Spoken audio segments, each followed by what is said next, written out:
neba. Umu ne Biafra, anyị nọ neba. Ebe kolula nyunudi. Ebe kanzaputu nudi. Olula nyanyidi na uwa anyanwụ. Nzọpụta anyị dị na uwa anyanwụ. Mmiri zobe zocha anwụ ga-awa. Ikuku kube kucha anwụ ga-awa. Ulukukube kucha anwụ ga-awa. Biafra ga-adịgide wee ruo mgbe ebighị ebi. Biafra ga-adịgide wee ruo mgbe ebighị ebi. Ụmụnne ndị Biafra, anyị nọ n'ebe a. Ụmụnne ndị Biafra, anyị nọ n'ebe a. Ebe kolula nyunu dị. Ebe kanzaputu dị. Olulanya anyị dị na ọwụwa anyanwụ. Nzọpụta anyị dị na ọwụwa anyanwụ. Mmiri zobe zocha anwụ ga-awa. Ikuku kube kucha anwụ ga-awa. Ulukukube kucha anwụ ga-awa. Biafra ga-adịgide wee ruo mgbe ebighị ebi. Biafra ga-adịgide wee ruo mgbe ebighị ebi.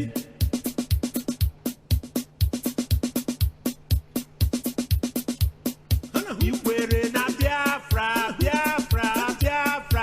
Ikwere na Biafra, wenyere m ofe aka gị elu. Ikwere na Biafra, Biafra, Biafra. Ikwere na Biafra, wenyere m ofe aka gị elu. Nwanne ikwere na Biafra, Biafra, nwe mmeri. Ikwere na Biafra, wenyere m ofe aka gị elu. Ikwere na Biafra, Biafra, Biafra. Ikwere na Biafra, wenyere m ofe aka gị elu. Ikwere na Biafra, Biafra, nwe mmeri. Ikwere na Biafra, wenyere m ofe aka gị elu. Ikwere na Biafra, Biafra, Biafra. Ikwere na Biafra, wenyere m ofe aka gị elu.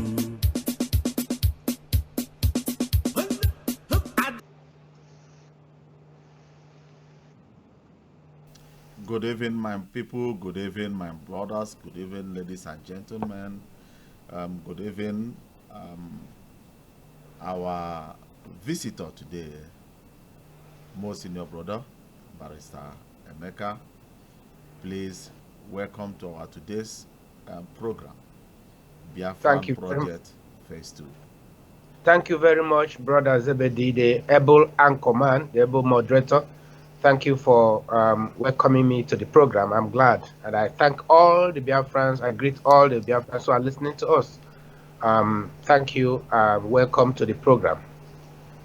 Thank you, sir, Barrister. Barrister, without wasting much of your time, today is another day. Yeah. If I may jump in directly to throw in a question. Barrister, as a Biafran activist, a lot of people, a lot of groups have pushed, preached, spread the spirit of boycotting of election. Today, Biafra people have boycotted the Nigerian election. Which way forward, if I may ask you, sir? Your question is very interesting. That they pushed and preached and advocated for boycotting of the Nigerian election, and that has happened. They have boycotted the election, and then you're asking me which way forward. Now, what we'll now have to do is, first of all, let us assess what the boycotting of election did for us. How has it helped us? We boycotted the election. Did it advance the cause, or did it cause kind of retardation? Did it have any effect at all on the Biafran struggle, whether positive effect or negative effect? Did it have any impact at all? Did it either progress our case or retard it? Well, I would say that the boycotting of the election did not cause any problem to the Biafran struggle. Those who boycotted the election boycotted the election. Those who voted, who participated, also participated. And therefore, the boycotting of the election did not cause any problem to the Biafran struggle. The Biafran struggle is still intact and is still on course. Okay. Now, Yes. before, Nothing let us understand, Barrister. Yes, yes, go ahead. If we boycott this election, United Nations got to jump in to give us our referendum. So when are they coming, if I may ask you so? I didn't tell you that, did I? Not you. Then who told you? The United Biafran Nations activists. The Biafran who are the activists. who are the okay, IPOB. No, IPOB. Okay, go ahead. Let me listen. IPOB made us understand, and this one, the Biafran radio from United States, made us to understand as soon as we boycott this election, that United Nations have said it, they will jump in to give us referendum. Do they have the mandate to do that? All right. Your question is very, very important. You said IPOB told you. Yes. And I'm telling you that IPOB did not say that. You see, maybe you're talking about the rebellious IPOB. Let me use that word. Don't be offended. Because when I talk, I'm talking with authority. I am the one who created IPOB. Okay. So when I talk like that, I talk with authority, and I'm very angry with whoever wants to discredit IPOB. Right now, I understand IPOB has become about 3 or 4 factions. Okay. The original IPOB, headed by the Supreme Council of Elders, indigenous people of Biafra, the original, that's what I'm talking about. It is headed by the Supreme Council of Elders, which runs the customary government of Biafra, the original indigenous people of Biafra, led by His Royal Majesty, the Honorable Justice Ezozobu, whose deputy is Dr. Dozie Kedife, whose Secretary General is Colonel Achuzie, General Achuzie. This is the original IPOB, and we never gave that instruction. So if you're talking about IPOB, maybe you're talking about the rebellious ones who broke away. Okay, let me put it straight. The IPOB London and the Radio Biafra International. Let me nail it directly. Exactly, so that you call a spade a spade. Are they not part of? Are they not part of the entire struggle? Are they not part of the IPOB that you are talking of? Well, since they rebelled and they don't listen to the elders, can I force them? I cannot force them. So they believe in propaganda, and people seem to like propaganda. Okay, fine. You have brought important topic that they told their followers that if they boycotted the election, that United Nations had told them that United Nations will jump in and grant referendum. That's what you told me now. Yes. Fine. If that is what they said, then let those people who listened to them and boycotted the election, let those people now channel their question to them and ask them how far. Because I remember when that order was given by Nnamdi Kanu's group, Yes. He himself, it was Nnamdi Kanu himself who gave that order. Yes. I remember that I posted something and challenged it, and in fact I said that his order was, what did I use? I said superlative stupidity. That's the word I used, which some people became angry with me that why should I use such a hard word? How can't I use such a hard word? How will you say if you boycott the election, United Nations will come and give you Biafra? Am I not an educated person? I am well educated to know that it's a lie. And I told you that Nigerian constitution does not have a minimum number of voters to elect a governor. That even the governor and his family and friends can vote and they will be declared winner. You said it too, but I didn't believe you because I thought that these guys living in US are even closer to the world politicians. That when they are talking, and even they do brought in some lawyers that would keep on reading out the UN mandate that will come and brutalize Nigeria if they boycott election. But looking how things is today, Barrister, if I may ask you directly, does United Nations has any mandate over Nigeria to dictate divorce? No, no. Nigeria is a sovereign nation. Nigeria is a country, and it is respected by United Nations. Now, United Nations cannot interfere with the internal affairs of Nigeria unless there is a need to interfere under security issues. In that case, the United Nations will pass a resolution signed by the United Nations Security Council to interfere, to come in. You know, such a thing happened when there was a war in Libya in the days of Gaddafi, when there was internal crisis in Libya. You know, though there was a lot of propaganda by Western media people, you know, trying to give Gaddafi a bad name, but they hyped it so much that eventually they gathered together and made a resolution that warranted them to enter Libya for the purpose of peacekeeping. So they came in to keep peace, and then that was how they killed Gaddafi.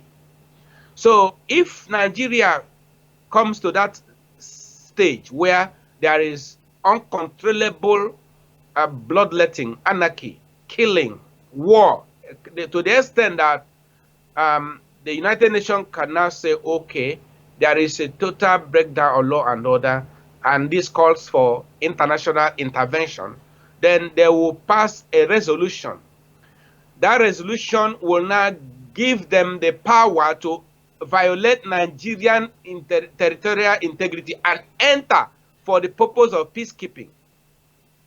Then when they now enter for the purpose of peacekeeping, that's when they can now have the right to override Nigerian sovereignty. But since that has not happened, United Nations cannot interfere with Nigerian internal matters. So it appears that some people talking about referendum do not really know how referendum is achieved.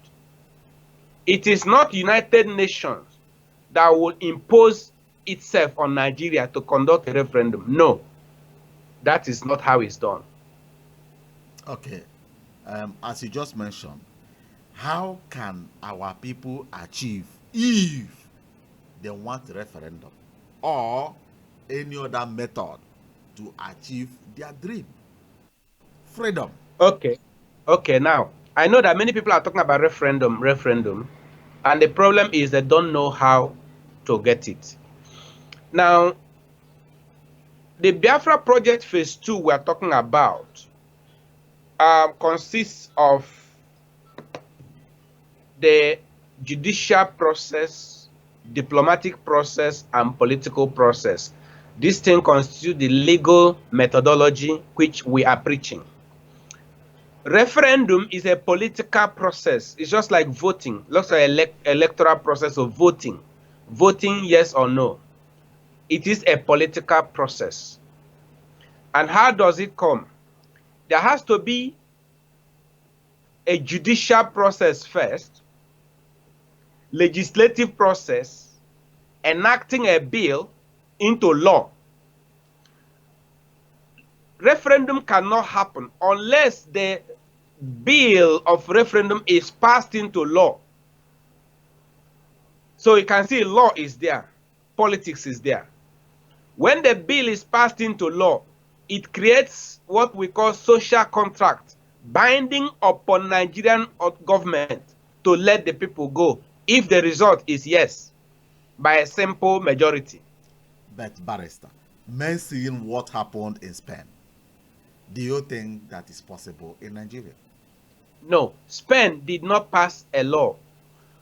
Catalonia did a private referendum for themselves. There was no Spanish law passed granting Catalonia the right to secede. Okay, what you mean now is the law that gave Scotland that time the right to practice Yes, voting. was passed by British Parliament. Oh, that is the difference between the two. That's what I'm telling you. Now It's you not are a teaching, my brother. it's not a private thing where you go in from your backyard and make a resolution that you want to go want to pass a resolution. I want to do referendum. No, it's not a private thing. So Spain government did not grant that referendum voting that they did in Spain. No. Catalonia did it as an independent, as a private thing to assess like the their way residents. Biafrans want to do their own. Exactly. So if Biafrans gather now to say, okay, let us gather and assess our readiness, we organize to say yes or no. That's a private thing. It's not binding on Nigerian government. But as our politicians today are making their daily bread from the federal government of Nigeria, how can we iron such a thing out for them to back it up to, you know what I'm going to? Yeah, I know what you're saying. Now that stage has not reached. That's why I keep telling Biafrans to be patient and follow the due process. Now, we are not talking about going to the federal level yet. We don't have enough senators we don't have enough votes in the Senate. Of course, you know, we are very few. Yes. We don't have enough seats. Yes. So any bill you go now to present in National Assembly will not succeed because we don't have enough votes in the National Assembly. We have the least number of states, the least number of senators, the least number of members of House of Reps, everything the least. We don't have enough votes. So if you are thinking of pushing a bill in the federal bill for our independence or referendum, it will be very hard. Okay. All right. Let me not say it is impossible. It is still possible if we use diplomacy to win the people of South-South, win the people of Southwest, win the people of the Middle Belt, win the legislators, the senators. If by diplomacy we're able to win the hearts of the senators from the Southwest, senators from the South, senators from the North Central, Middle Belt, if we win their hearts, and then such a bill is brought to the federal legislature, the National Assembly, you can see that those other senators we have got from the other regions will support the bill. So it's no longer our 5 senatorial districts in the east. That means, but yeah, we will now have support from other. If we lobby them, diplomatic lobbying to get those other people on our side. As you are mentioning lobbying now, Barrister, as you just mentioned lobbying, yes. Don't you think that we need international lobbies to achieve all that we need in Nigeria? We're not, well, you still need that. You still need international pressure. Yes, I agree with you. You need international pressure to be put upon Nigeria and Nigerian actors. Yeah, it's part of diplomacy we are talking about. In the legal methodology we are using, we are talking about judicial process, diplomatic process, and political process. Yes, these 3 must go together. So, but you need to understand that there must be a bill passed into law that will now become binding upon Nigerian government.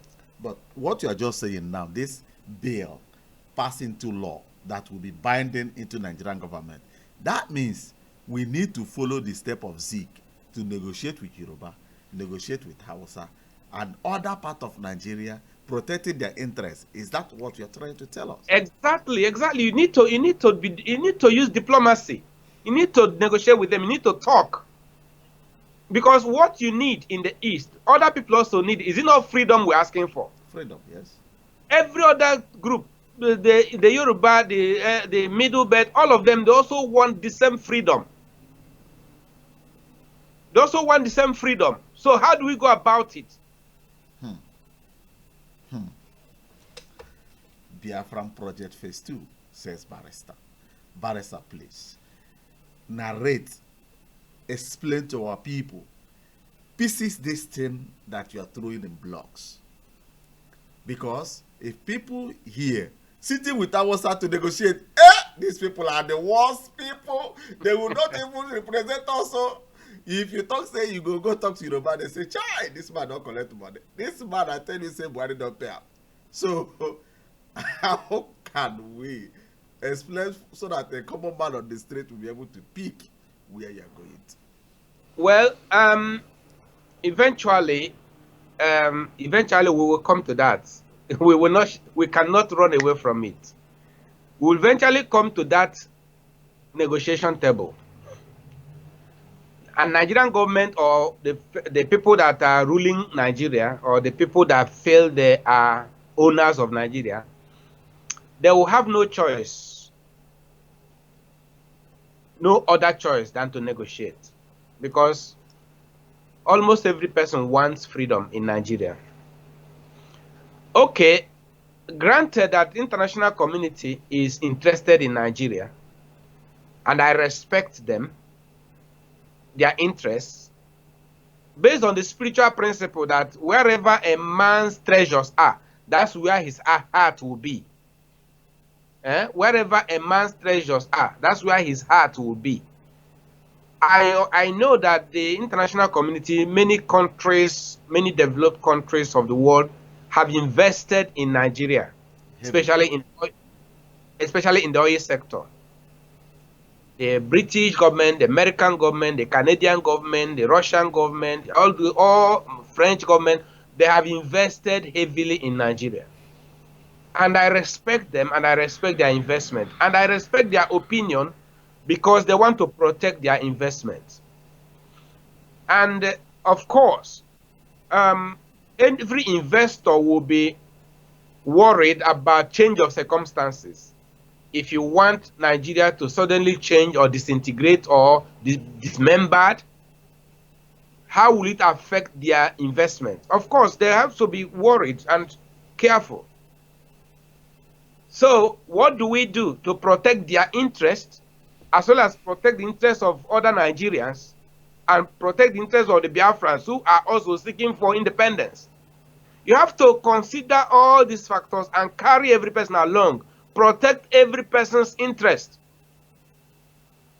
But it appears that the Biafrans do not understand this game very well. With the kind of boasting and the kind of mouthing and the kind of statements they make, sometimes it appears that we're actually shooting ourselves in the legs, you know.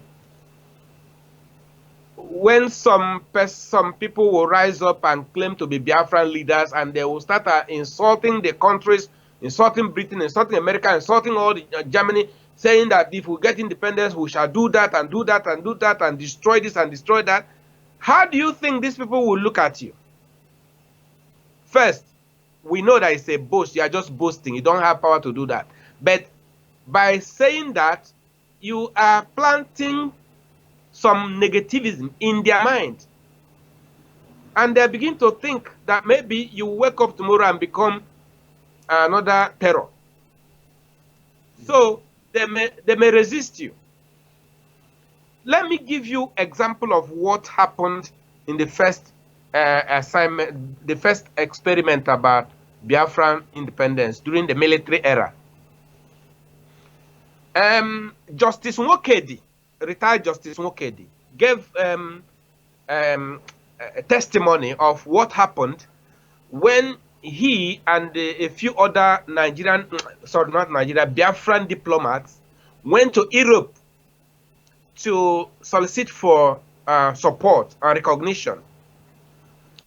So a certain country in Europe told them plainly that they will not support Biafra because Japan was enough troubling them then, and they don't want another Japan to rise up. Oh? Yes, Justice Nwokedi said this. Okay. That, yeah, Justice Nwokedi, that retired Chief Justice Nwokedi said it. because he was a Biafran diplomat. Biafran, that so at that time they went to Europe soliciting for recognitions and support from different countries. And in one of the countries, the leaders of the country told them plainly, we don't want to support Biafra because one Japan is enough, troubling us, and we don't want another Japan. That time Japan was rising up, if you remember, in the 60s. Yeah, in full force with technology and everything. Yeah, Japan was rising up that time, and was actually intimidating the whole world with their technological wonders. Yes. And then during the 3 years of Biafran existence, Biafra was also manufacturing some wondrous and wonderful implements. You know about Ojuku bunker they call Ojuku buckets called Obunigwe. Obunigwe, yes. It was so devastating and so mesmerizing that some other things the Biafrans manufactured, the flying Obunigwe, the shore battery. The shore battery? I have not heard about shore battery, sir. Okay, shore battery will just break will sink any ship. It will just sink the ship. That's the way they did it, and it will sink the ship. Shore battery. So the Biafrans manufacture so many things. So you people manufacture something to sink a ship and ask them to recognize you. It will not work. So yeah, shore battery. I remember the day shore battery did the wonderful work. We were rejoicing when the news came. How shore battery just destroyed the ship, sank the ship, and So Biafrans did a lot of things, and now you want to become an independent country. Of course, the people that are ruling the world will be careful. And it's not that they don't want you to be born, but they want to know how you will affect them when you are born. So I usually give this as advice to a child. When a child is not yet grown up and he's boasting of what he will do to the elders and leaders and kings of the earth, the child will say, when I grow up, I'm going to do this and do that. Even this king that is reigning, I'm going to kill him. I'm going to destroy that and do that.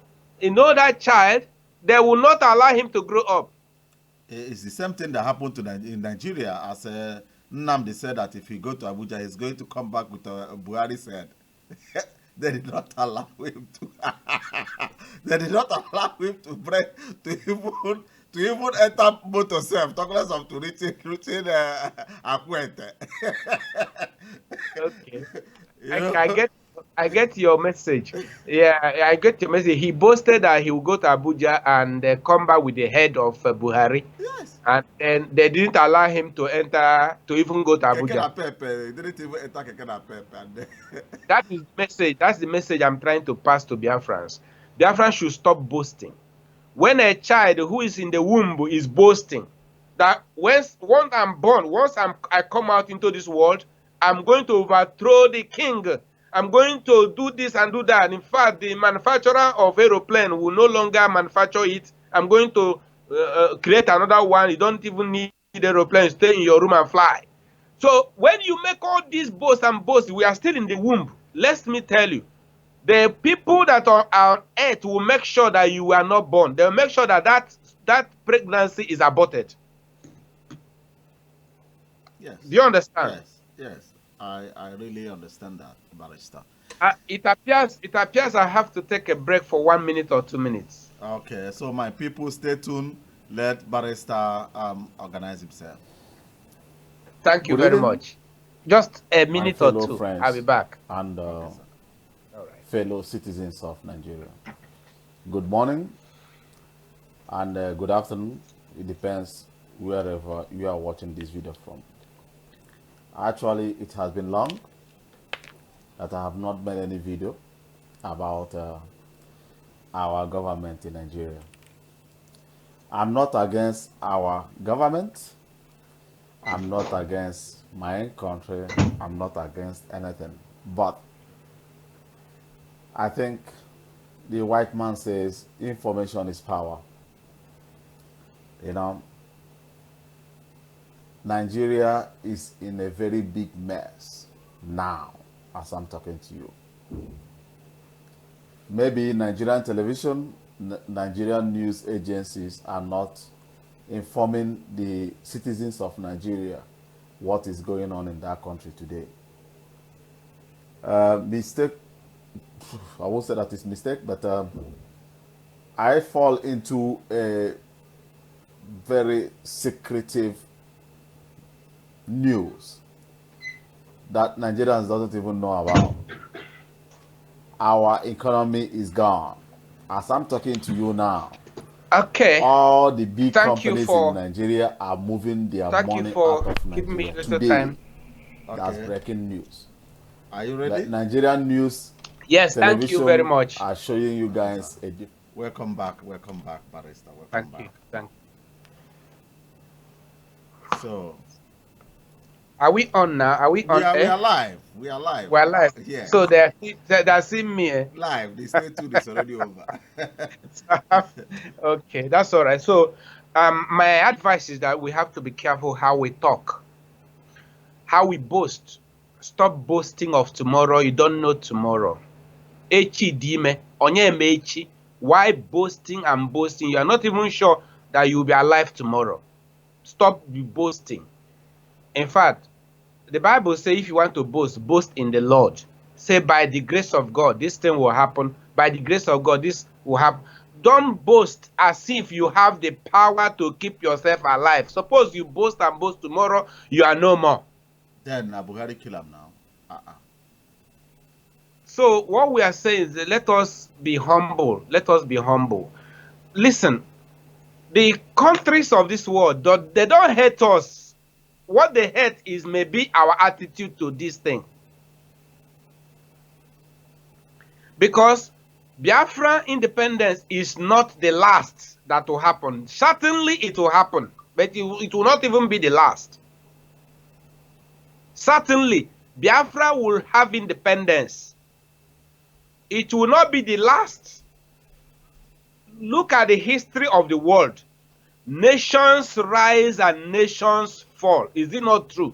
That's right. Kingdom. Nations. There is rise and fall of nations. Check the history of the world. So it will continue. Nations will rise and nations will fall. So the rise of Biafra will not be the end. It will not be the last nation that will arise. And I want to also tell you that we are not saying that Nigeria will fail or will collapse. No. I have always told you that our vision is not to destroy Nigeria. Never. Our vision is to be free from Nigeria. And I have given you examples because many people are saying if we get freedom from Nigeria, Nigeria will die. It's a lie. Nigeria will stand. Nigeria will even be better. Now, let me give you an example from the Bible. Israel came out from Egypt. Did Egypt die? No. Egypt is still there today. Egypt was not destroyed. Okay. Even in our modern times, Eritrea came out from Ethiopia yesterday. Eritrea came out from Ethiopia. The two countries are still alive side by side. What about India, where we have Bangladesh, Pakistan? These all came out from India. The three countries are still waxing strong. India is there. Yeah. Bangladesh is there. Pakistan is there. They are still strong neighbors. So that is how it should be. We will come out from Nigeria and be neighbors. Nigeria will still be strong. Biafra will still be strong.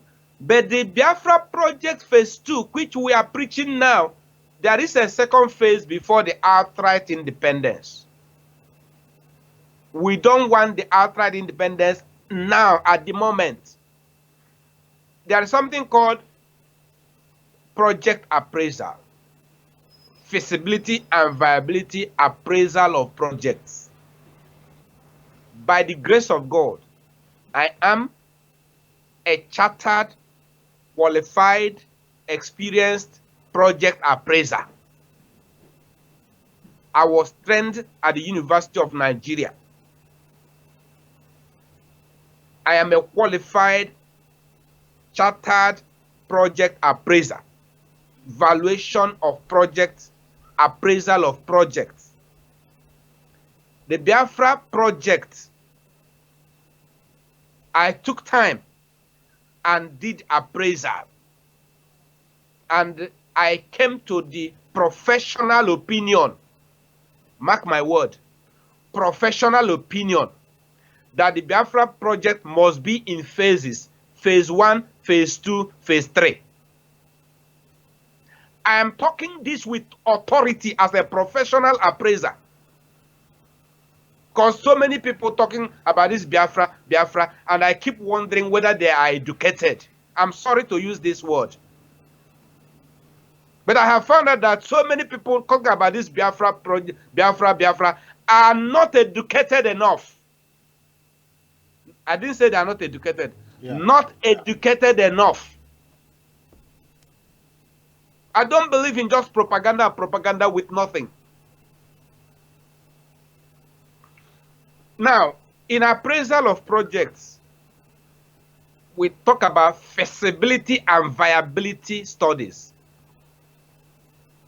Feasibility and viability. Feasibility means possibility. Is it possible? That's the question.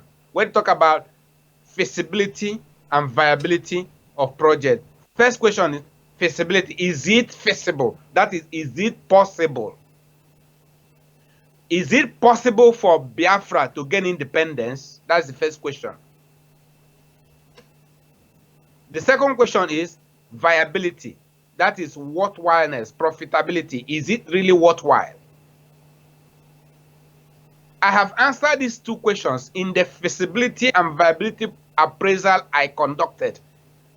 I said yes, Biafra Project is both feasible and viable, but there must be phases. So in project appraisal, when we undertake complicated or complex projects, it may become necessary to phase out the project, phase 1, phase 2, phase 3. So in this situation, Biafra cannot get independence immediately. Okay. Outright. What I mean, outright independence. Immediately. So there has to be what economists call short run and long run. Economists use the terminology in the short run and in the long run. While we, in the appraisal of projects, talk about phases. Phase 1, phase 2, phase 3, and so on. Now, I have told you that Biafra Project is in phases. Phase 1, phase 2, phase 3. Phase 1 is what I call awareness creation, which has been done. The awareness has been created as phase 1. Biafra Project phase 1 has been completed. Awareness creation. All parts of the world, in fact, I give credit to Raf Wazirike and Nnamdi Kanu. I give credit to them. They have created awareness of Biafra all over the world. Wazirike started it, and Nnamdi Kanu completed it. With their radio broadcasts and mobilization, they were able to sensitize the whole world, and Biafra is now spoken in all parts of the world. So that awareness creation has been achieved. Then what next? The next now is phase 2, creating Biafra. Now, creating this Biafra, is it going to be outright independence, pulling out from Nigeria immediately? Can it be possible immediately? I don't think so. Exactly. Let us be realistic. how will you pull out immediately without support of the British government, American government, Russian government, German government, French government, all these governments that have interest in Nigeria? Have you sat down to discuss with them? Yes. There are countries, there are institutions, there are powers that created Nigeria. You have to sit down with them, and you have not done that. And you think they will not resist you if you want to do anything disturb Nigeria? They will do. They will resist you because you will destroy their investments. So you need to sit down with them and discuss with them. Yes. It's not just childish thing and making noise and insulting every person and abusing every person. Yes. So things must be done properly and decently. So this is how we created this movement by indigenous people of Biafra. That is the original vision. And we have not deviated. We have not deviated. That's why I'm telling you, the IPOB, that the one I created, it is my intellectual property. It is my intellectual property. I have the right to say it. When did I even start that word, indigenous people of Biafra? You know how I started writing the book from 2004. By 2007, the United Nations passed the resolution called the United Nations Resolution on the Rights of Indigenous Peoples. That was 2007, while I was writing the book. And that was why eventually that book, now that's where I wrote about indigenous people of Biafra. As far back as 2007, that book took me 7 years to write, and eventually I published it in 2012. The same year, I now filed the case in the Federal High Court of Owerri between Biafra and Nigeria, between indigenous people of Biafra and Federal Republic of Nigeria, in which the Biafrans sued in their representative capacity. That is how the concept of indigenous identity of Biafrans came up. So the original vision is still there. It has not been derailed. We are focused. I am not worried about what has happened in the struggle, because the Bible says in Romans 8:28, all things work together for good to them that love God, to them who are the called according to his purpose. So everything is working together. There's no problem. As long as that vision is not derailed, we shall get to where we're going. So you have answered me that it is not possible now, at the moment, to pull out entirely from Nigeria as an independent nation, but we can be independent within Nigeria. That's what I'm talking about, Biafra Project Phase 2. We can be an independent, self-governing nation within a nation, just like Scotland within Britain, just like Catalonia within Spain. But there's something that happened about Catalonia. I understand that they have lost their region self-rule. I thought I heard that they've lost it. I heard that they lost it because it appeared that they jumped the gun. It appeared that they didn't follow the due process, the normal due process. Yes. Yes, I think after that their private referendum exercise they did, I think they should have continued negotiating diplomatically until they're able to get a federal law backing them.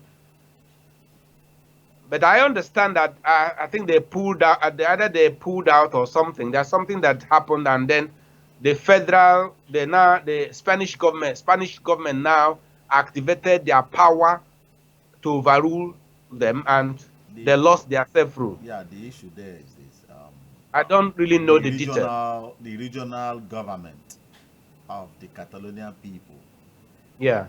The central government warned them not to recognize that referendum.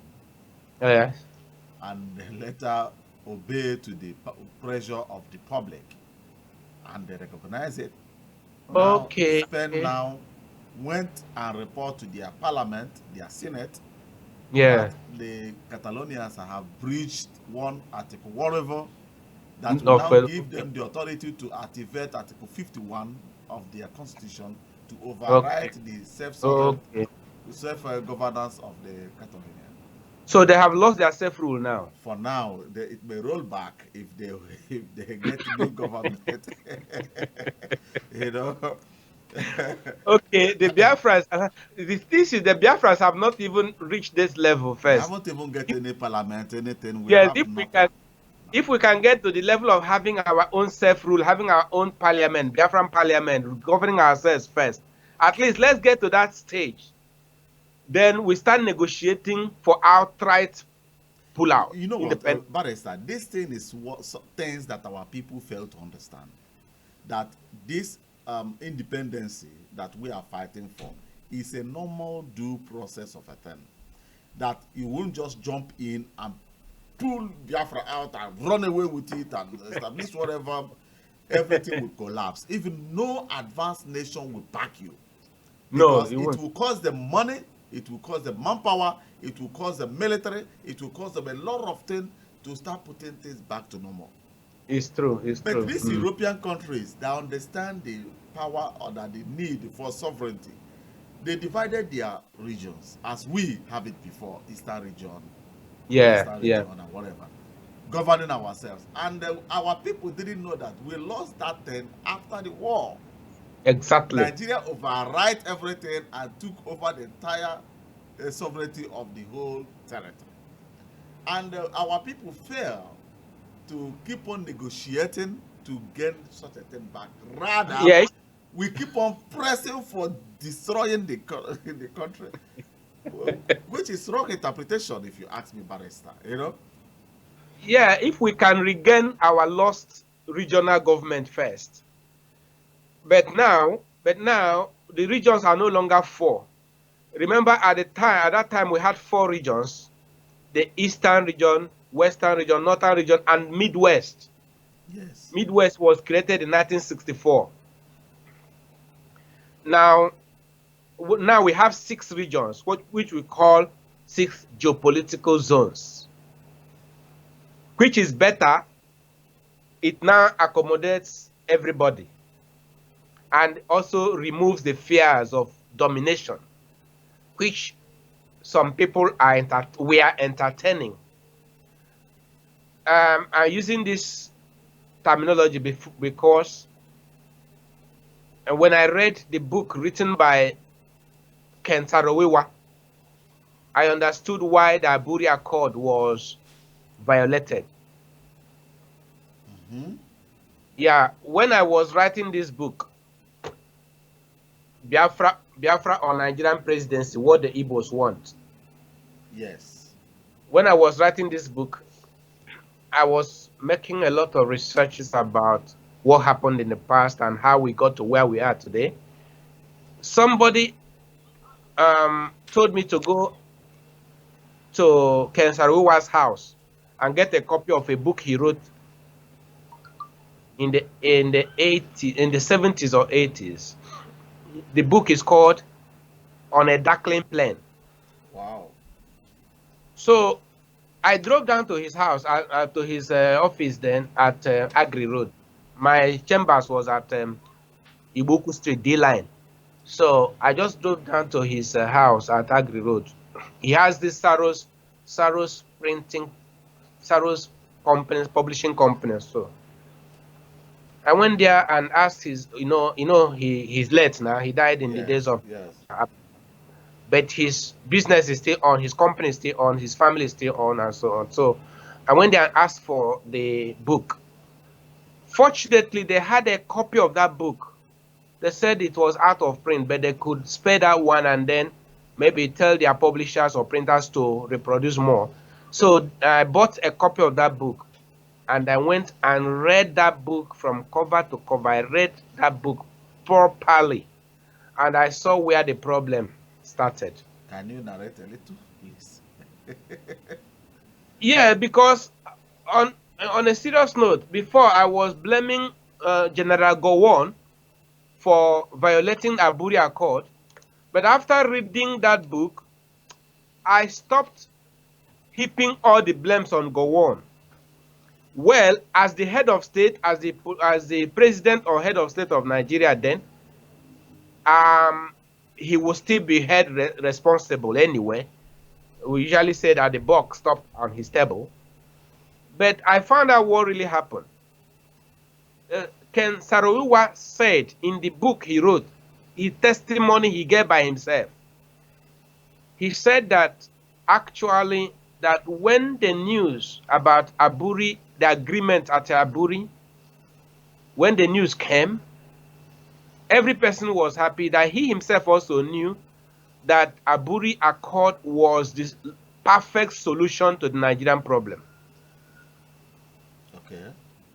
He said yes, that he knew that the Aburi Accord was the perfect solution to the Nigerian problem. Every person was happy. I remember how we danced that day when the news came. We danced and danced all in the village, and we were happy that, oh, there will be no war again. Because that time the war was brewing. The war was brewing. It was like any moment from now, the war will start. While the leaders of Biafra and leaders of Nigeria went to Aburi to sit down and talk. And they agreed. And the news came that there is agreement. Every region will govern themselves. The eastern region will govern themselves. The western region, every region will be autonomous, independent government, independent nation governing itself within the one Nigeria. Just like you have in the United Kingdom now, where you have the England, Scotland, Ireland, Wales, all in the one United Kingdom. So there could have been the Biafra, there could have been the regional, that's all the four regions, whatever name they decided to answer, all in one Nigeria. Each region govern yourself. So every person was rejoicing that there will be no more war. But in Rivers State, do you know what happened? What? The present Rivers State. Ken Saro-Wiwa said in the book he wrote that the news about the success of Aburi Accord was not palatable to them. That they said no, even though the Aburi Accord is the perfect solution to the Nigerian problem, but that they will not allow themselves to be in one region with the Igbos. Oh. Because that time they were all in the eastern region. Okay. That they will now not allow it, that if Gowon allowed it, that will mean that Nigeria has sold them to the Igbos as slaves. That is the word he used. In his book, I have it. In case tomorrow you call me, I will present that book in court. Because he wrote it by himself. That it means that Nigeria has sold them as slaves to the Igbos. If they will be in the same eastern region with the Igbos. Therefore, they will not allow Aburi Accord. So he, Saro-Wiwa himself, mentioned the names of the kings, the chiefs. He mentioned himself and one Dapa Biriye, and mentioned other chiefs. And that they went sent delegation to Lagos to meet with Gowon, and they told him not to implement Aburi Accord. So Gowon now turned around and violated the Aburi Accord. That the riverine people said they didn't want to belong to the eastern region with the Igbos. That was 67. Remember, Aburi Accord was this just before. So by 68, then Gowon created a state for them called River State. We in the middle of the war. That and then means, they took side with Nigerian government. that means the same thing that let me, if you permit me to use this word, the thing that happened during First World War, if you can recall, that the Germans were winning that war. And that war is being financed by the Jewish, the Zionists that time. To the extent that England nearly lost that war. But because these people need the Palestine as their territory, they tell England, if you will sign Palestine to us, we will change the status quo on this war, which they did. It then means they stabbing at the back on Igbo people at the River Rhine area. Wow. Okay. So now, how do we? Okay, fine. How do we go from there? Since the River Rhine people did that, and they now took side with Nigerian side, and they fought against Biafra. Saruwa himself and some others, they fought against Biafra. Adakaboro and all of them. Yeah, they fought against Biafra. So what happened is we lost the war, and Nigerian government took over everything. We became one Nigeria again. And if you check the people who fought the war for the Nigerians, mostly they were the Middle Belt people and the Yoruba people. And you know, the Middle Belt, this man like Theophilus Danjuma, General Danjuma, Gowon himself, Bali, so many of them, they were all from the Middle Belt, and they were all Christians. I hope you know that. I don't know. I see every Northern as Muslims. Sorry. No, they are Christians. They are not, well, you can call them Northerners, but they are Middle Belt. That is, they are in the Middle Belt, and they are mostly Christians. In fact, they are Christians. I've gone there and I've met some of them, and I've been there, and I've worshipped in some of the churches there. So I know they are Christians. But how did it happen? How is it that the Muslim North used them against the Christian East? Barrister, don't use the word "use them." Listen. Okay, how will I use? How will I? Sorry, sir. Because I'm reading heavy meaning into this thing. The present government by that time accepted on Aburi. Coming back, the news they were feeding us is that the northern elite pressed the government not to implement, while it is we ourselves, we, our people, that went openly and reject the agreement. Look, if our people reject it, Barrister, quote me right, they promised to Nigeria that if this war breaks out, they got to open the eyes of the Biafrans. You understand? One, they promised that thing and they stand by it. But Nigeria will give them something if they will do it. That is their river state. They have gotten it. But the Middle Belt, they are still under one Nigeria. They did not do anything wrong, if you ask me. Okay, what I mean is this. Yes, the Riverine people got a state called River State in 1968 during the war, and that divided Biafra. And they created not only River State, they created Southeastern State, SES, with this thing at Calabar, and then gave us East Central State. By 1968, that's how Gowon did it.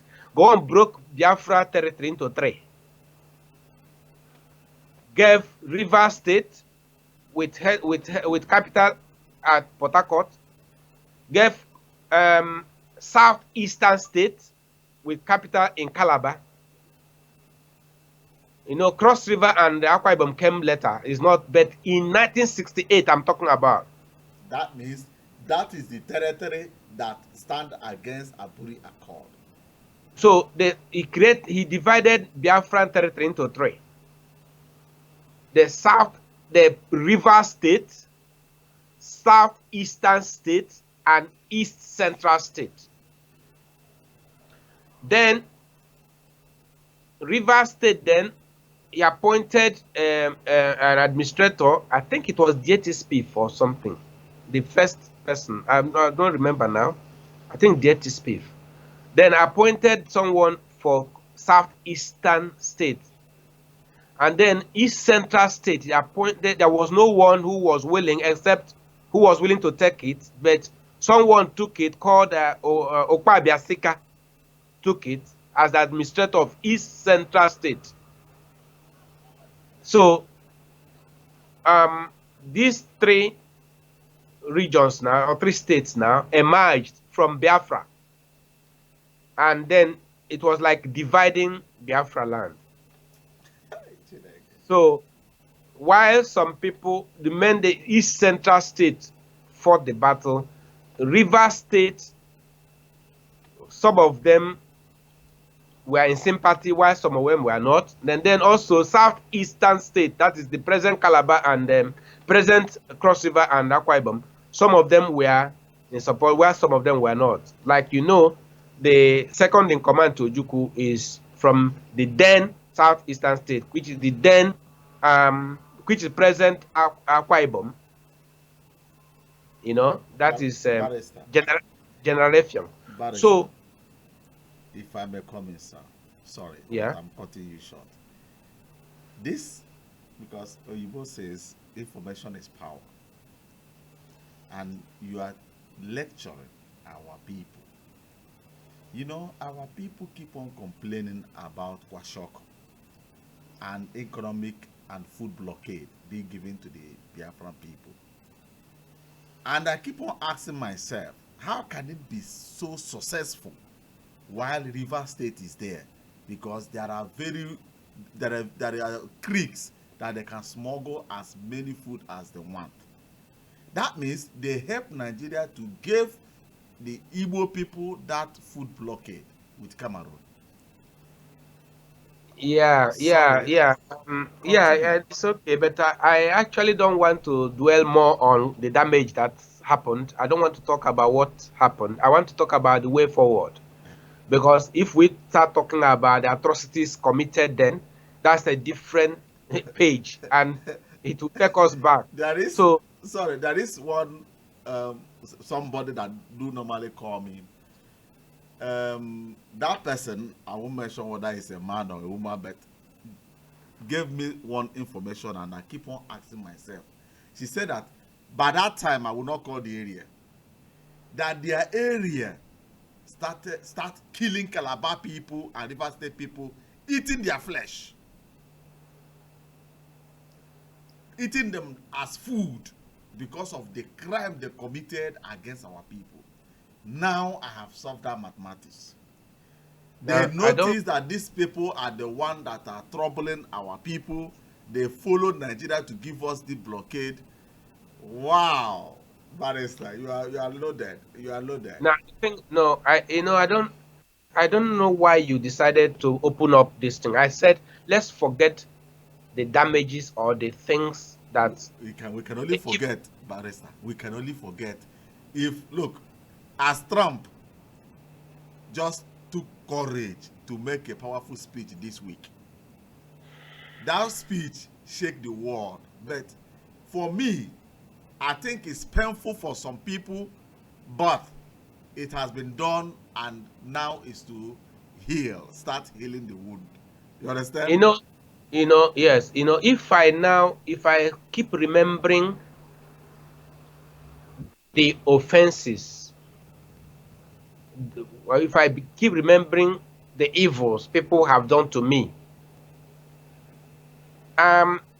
it will weigh me down. That is, I will be filled with bitterness, and I won't be able to move forward. And I may now begin to think about vengeance, how to avenge. No, Barrister. No, Barrister. So, please, don't see it that way, because I believe in one thing. Igbos are mumu. Igbos are mumu because they lack reading. They don't like to read. They like to tell me story. If Igbos will get this type of message, what happened? Why do they lose that war? How come about food blockade, economic blockade? Who are with me? Who is against me? what happened within Aburi Accord, then they will be able to know that they are alone and listen attentively and follow due process. Yeah, I get your point. Igbos don't read. When you say Igbos don't read, let me say the Biafran activists now who are on the street, who are clamoring for independence, let me say they are the people who don't read. And there are people whose the voices are heard. They have the let's say the population, they have the radio, the media, and the propaganda machinery, and these are the people who don't read. Do you know this book, which I have always referred to, which I wrote before I started this Please show the book very well. It's on the internet. You can always know it. This book, you will find it on Amazon. Yes, you can see Type it. the name Biafra on Nigerian presidency. What do Igbos want? What the Igbos want. So you can always get it on the internet. Now, in fact, when this book was released, Dr. Ike first said that this is like the Biafran Bible, the Bible for Biafran independence struggle. That's how he described it. He said it's like the Bible. It's like the Bible for this Biafran struggle. I gave, of course, then Nnamdi was working with me. He was one of us, and I gave him a copy of this book, and the whole information which he's releasing on the radio is from this book. Even the name Kwabiama that he turned into something else is from this book. Even the title of Hamadike, which he took it from this book. Yes, it's from this book he got that from Hamadike. Copy without knowing the power of copyright. Okay. Even because I talked about Igbo leadership and how we know our leader, how we know our hero, and the name we call our hero as Hamadike is all in this book. So Hamadike one of Alibo. So the people don't read. I mean, the people on the street, they don't read, and it is costing us a lot, because it's when you read and digest the information, analyze it, criticize it, you're able to get something, and then you speak with authority. There is authority that comes with knowledge, not just any kind of knowledge, but revealed knowledge, what were some theologians call revelation knowledge, that you know that you know, that you know that you know. You know what you're talking about with authority. So when you get that kind of knowledge, nothing can shake you, because you know that you know what you're saying. So for instance, when they said boycott election and so I told you no, because I know what the law says, that even if it's only one family that votes, the election will hold and the winner will be declared. And it's happened. Yeah, because I know what I'm saying, because I know it.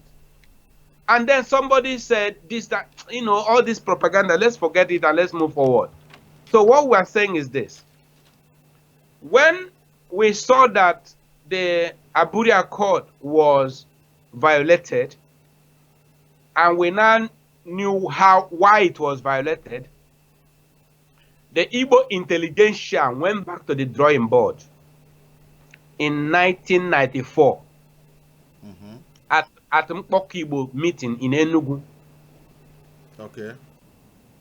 So in that meeting, the affairs or the state of the nation was reviewed, and it became clear that the problem was the riverine people and the people of the Middle Belt. Their problem was of being used by some people who felt that they were the owners of Nigeria. And what actually accentuated it was the fear of domination. Because the Riverine people, if you remember what the reason they gave, they said they will be dominated by the Igbos and that they will become slaves to Igbos. So there is that fear of domination. And the Igbo man has that tendency to overcome his environment. Let me use that word. That is, if you throw an Igbo man into a desert, he becomes creative to find a way to monetize to rescue himself from that desert. Yes. He finds a way to deliver himself. When you throw an Igbo man into a difficult situation, he becomes creative, ingenious to be able to find a way out of that situation. And monetize the bad condition to become good. And monetize it. You know, I was in the office of the Commissioner of Police, Port Harcourt, one day, trying to do a case for my client. Then one man from Bayelsa State came in and started crying and shouting, complaining of what the Igbos did, complaining bitterly what Igbos did. And while we were waiting in the reception, it was not yet my turn to go in and see the Commissioner of Police. So I asked the man, please, what did Igbos do in your village from Bayelsa State? He was lamenting and cursing the Igbos and shouting and screaming. I said, please, sir, what did Igbos do in your village? He said, you know, that Igbos had taken over the sand dredging business in their village. Oh, yes. Sand. The sand dredging. And the Igbos took over. I said, please, how did it happen? What happened? He said that the normal thing was that Igbos owned the tippers, the lorries. Yes. They would drive down to the beach, and the local people, the natives, would dive in and dredge and dig out the sand and load the tippers, and the tipper owners, the drivers, will pay and drive away. And this was the business that was going on for years. And that suddenly the Igbos decided to start, not only they will come with their tipper, and they will now want to dig the sand and load the tipper by themselves. I asked why. Why did the Igbos start digging the sand instead of driving? Because this thing was the rule, or the practice was they will come with their tippers and they will pay the natives and get their who loaded. They will now load, they will go in and dig the sand and load the tippers, and the tippers men will drive away and sell and come back. Then I now ask, why then did the Igbos, instead of concentrating on driving their tipper, why did they now decide to dig the sand? He said that the people that were digging the sand increased the price.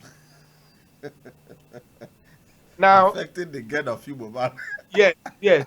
They increased the price and said, for instance, if before it was 5,000 or 10,000 to dig, now they increased it maybe to 20,000 or something. They increased the price.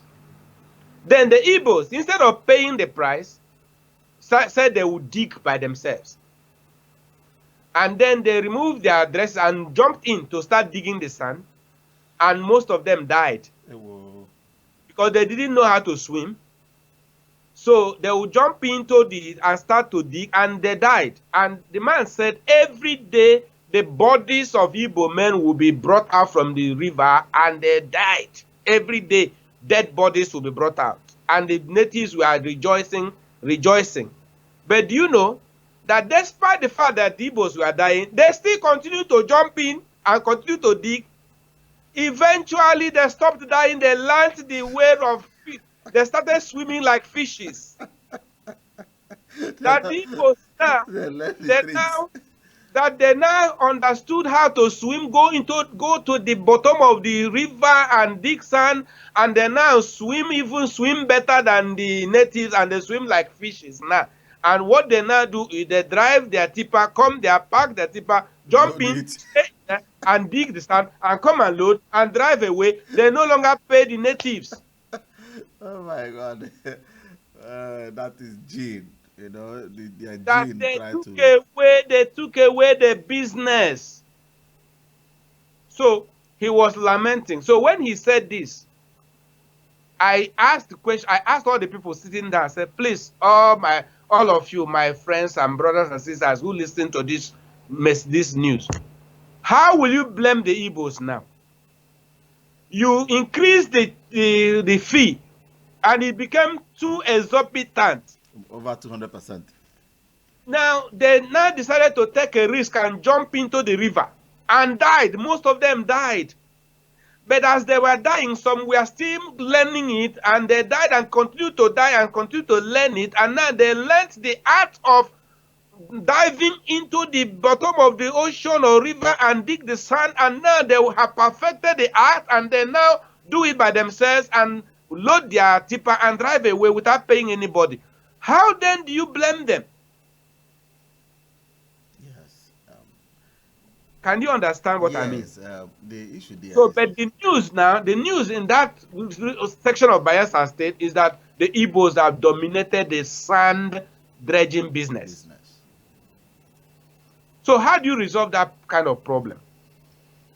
Perhaps, yeah, perhaps, if that business had a kind of a body that regulates it, perhaps they would have been able to regulate it or regulate the pricing system so that instead of charging them too high, they charge a bit so that there will be a division of labor. Because for me, if I were a driver, I wouldn't have the strength digging, loading, and then driving away again. It will be too exhausting. So if they had a regulatory organization or body, they could have regulated the sand business so that every person will be in business. Yeah. So you don't really, understand. In So the terms of domination, or every tribe complaining that the Igbos will dominate them. Okay, let's ask Nigeria, where Igbos are living today. Who is dominating who in that Nigeria? Are the Igbos dominating the Yorubas where they are doing their business? Nor do they dominate the Hausas where they are operating in the northern part. Even though in the Igbo land, they didn't even dominate themselves. Rather, most of our Nigerian brothers does feel intimidated because of the life of an Igbo man. He does adjust himself to any condition and monetize whatever that runs around him to make his daily bread. Yeah, I don't blame an Igbo man. The Igbo man takes risks. He takes risks. When I was writing this book, I was making a research, and one part of there's a part of River State. There's a particular place where they said they made a law that no person should sell land to an Igbo man. So when an Igbo man went to that place, that's a particular place far away, I don't remember now, but when he went there, they said that nobody would sell land to him. But he lodged into one hotel, this kind of not quite a big hotel, not a small, but where people usually gather to drink pame and drink and tell stories and gossip around, So he was there and he heard them talking about an evil forest. An evil forest that nobody would ever enter, and it was so dangerous. So he told them that he would like to buy part of the evil forest. And they said he was mad. He said no, he meant it that he would like to buy part of it to set up a business. They said he must be crazy. He said he was serious. So they took him to the chief of the place. And the chief of the place said, are you crazy? He said no. They told him stories and stories of all the evil that had happened. in the past, any person who tried to go near. The Igbo man said, oh, well, that he would like to go and buy a part of it. They said, okay, he should. He doesn't even need to pay any money. But the man said, no, he would still like to pay something, at least, even if it's buying cola or whatever, to show that he actually wanted it. They said, okay. But they warned him that his blood will be upon his head if anything happened to him. So, do you know that they agreed, and I think either he bought some wine or cola or whatever, and they now showed him a portion of the evil forest, and he went and cleared it and started his business. Okay. First year, he did not die. Second year, he did not die. Third year, he did not die. You know, of course, like an Igbo man now, he made that place a junction, you know, a kind of joint with, I better pass my neighbor, you know what I mean? Yeah. This hot generator made it a nice place, entertaining place. People were coming to his shop, and by the time, you know, 2, 3, 4, 5 years, the place now, people started coming. By the time he knew it, the whole village turned against him, that he had taken their land. Yes. That he had taken their land. They came against him and fought against him, that he had taken their land. Now, what am I trying to say? This is the land they rejected, that said it was an evil forest. Now, he took a risk. And maybe, who knows, how he battled with the evil spirits. And win. And won and defeated the evil spirits. And his business was growing. Now, the people of the land turned around against him, that he has stolen their land. This is what I mean. The Igbo man will take a risk. And when he makes a breakthrough, there will be jealousy against him. And they will seek to destroy him and destroy his business. The same thing happens in the north. The Igbo man will suffer. He goes there with nothing. Maybe just maybe 1,000 or 2,000 or 5,000 naira. He goes there. He hires a little shop, and he sleeps on the bare floor. In the morning, he washes his face. He buys pure water. He buys a loaf of bread. He eats very small, very little, and markets his products. Gradually, he builds up his capital. That same place where he has rented, after some time, he will buy it. From being a tenant, he becomes a landlord, and his business grows. When his business grows now, the people of the village now become jealous of him, and they will now cause a riot and burn down his shop and loot his shop. So this is the jealousy that I don't know who to blame. But I want the Igbos to continue to march strong. Make sure that your hands are clean. That is what I said. Make sure that you get your money in a righteous way. Don't ever commit fraud against any person. Make sure your hands are clean. And go ahead and make your living in a righteous way. God Almighty will definitely fight for you. So, on the issue of dominating people, the Mpoko Igbo in 1994 decided to solve that problem by creating six regional zones, which we now call 6 political zones. I have had some Igbo or some Biafra activists accusing Nigeria of creating the 6 geopolitical zones. I think that they are ignorant. The 6 geopolitical zones were created by the Igbo men, by Igbo intelligentsia in 1994 in the Mpoko Igbo meeting at Enugu. Then in 1995, they went and presented it as a proposal to the Nigerian government at the Sani Abacha Constitutional Conference of 1995. They sent the 3 eminent Igbo men to present it, namely Desam Mbakwe, Chief Odumegwu Ojukwu, and Dr. Alex Ekweme. Okay. These three men went with this proposal to present to Nigerian government at the Sani Abacha Constitutional Conference of 1995. They went with this proposal to create the 6 regions which will govern themselves, and to say that the Nigerian presidency should rotate among the 6 geopolitical zones. The South, you know, in geography, there is no cardinal point called South-South. But the Igbo man created South-South. And it's Just now to- in existence. Just to make sure that the Igbos do not dominate the riverine people. So the riverine people now have their own geopolitical zone called South-South. So that the Igbos, which now are in the southeast, will not and should not and cannot dominate over South-South. They now created North Central. Remember, there is nothing in the geography that is called North Central.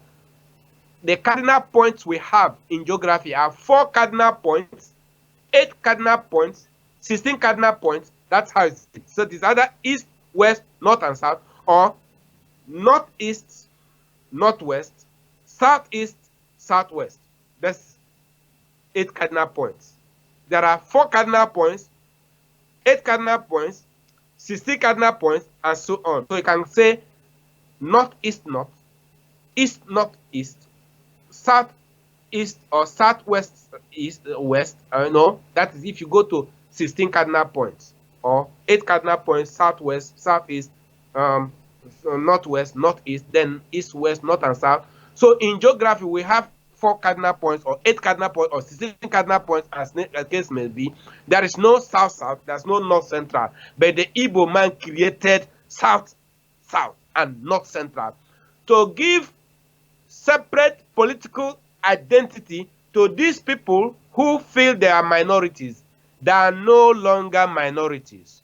The Igbo man has now made it possible that there is no more minority tribe. Every person now has his own dominion in his own region. So the southeast is now different from south-south. Southwest is different from north-central. Northeast and northwest, they are different from north-central. North-central, which is called middle belt, you are now on your own. You have your own region. South-south is now, you are now on your own. You have your own region. Nobody will dominate you again. All these things is in the name of countering the so-called dominating. Exactly. So that nobody is dominating you again. You are now on your own. So what we are now saying is this. Now that we are now equal partners in the one Nigeria, every region govern yourself now. South-south, you have a lot of oil. Even though southeast has also a lot of oil. We in the southeast do not depend on oil. We depend on our. Think about oil itself. We depend on our brain. Yes, we don't depend on oil. We create things. We depend on our brain. So whether oil or no oil, we want to be free. We don't even need the oil to be free. And let me tell you, in the next 50 years, there may not be oil anymore. Baris, I want to chip in something on this domination of a thing. Like I got a news from somebody, information, let me put it that way, that our people living in Lagos that owns properties, few of them have acquired what they call certificate of ownership, which you know very well. And today, the Lagos state government have now stopped to issue the certificate of ownership. In the sense, the argument is this, that you are owning a property like house. You own only the house, you don't own the land. Because of that, they will not give you certificate of ownership. That place is your field. Because that thing keep on coming in. What would you like to? How can we manage that thing? Because it's also Well, the issue of this dominance. well, like you said, that place is my field. Yes, it's my field. I'm qualified to talk about it on 2 grounds. I am a chartered estate surveyor and valuer. So all my land, all my life, starting off my career, my professional career is estate, land. So land law. I'm also a barrister and solicitor and a property lawyer. So I am competent to talk about it. Under the Nigerian legal system, at the moment, the land use decree has not been abolished. We call it land use decree, then land use act 1978 has not yet been abolished or amended. And it was engrafted in the constitution, though it is not of equal potency with the constitution. Mark my word, because many people are confused. Even some lawyers don't quite understand that the Land Use Act is a separate statute. The fact that it is engrafted in the Constitution does not give it equal status with the Constitution. But the Land Use Act created rights of occupancy, 2 types of rights of occupancy. One is the customary right of occupancy, and the other one is the statutory right of occupancy. The statutory right of occupancy seems to be the one that people are talking much about, because it is where you give the C of O, what we call C of O, or certificate of occupancy. But the thrust of that law is that that law nationalized all lands and vested the land in the state governor. It says that the rights in every land is vested in the governor of the state, who will now grant certificate of occupancy to the holder, usually for 99 years. Now, some states may not grant you 99 years. That's what I have heard, that some states may not grant you 99 years. They may grant you 30 years. But whatever happens, what it has created is, it has created a leasehold, not a freehold. Now, but look at how. But barrister, this leasehold, it just 1 year or more, and our people want to take it. You know, all my come on no here, madam, what that word they pronounce. Okay, now let me. People. Okay, let me explain to you. And even though you are supposed to consult me for me to give you, you are supposed to pay me. I'm a lawyer. I'm a lawyer. Lawyer can always in Kenda di Buloja. Always a lawyer.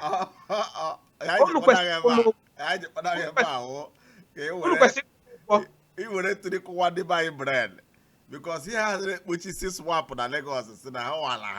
No, please, you woke up higher than that.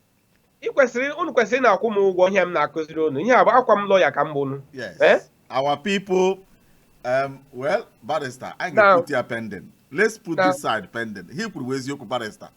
All the whole people that has property within Nigeria, outside Igbo land, if you want to know you are right on that property you are holding, even though they issue you a certificate, read that certificate very, very well. There is something that barrister just mentioned, leasing for 100 years. And some states have released it to 30 years. For you to know the money you are investing, you may stand to lose it even though you go to court. Yes, because one certificate of occupancy is given to you, it makes you a leaseholder of that land. You are not a freeholder. And so at the expiration of the lease, you are no longer the owner of that property. And the land law says quick plantator solo cedit. That is, anything that is permanently fixed on the land belongs to the land and whoever owns the land. And because you are not the owner of the land, the building automatically goes to the owner of the land after 99 years.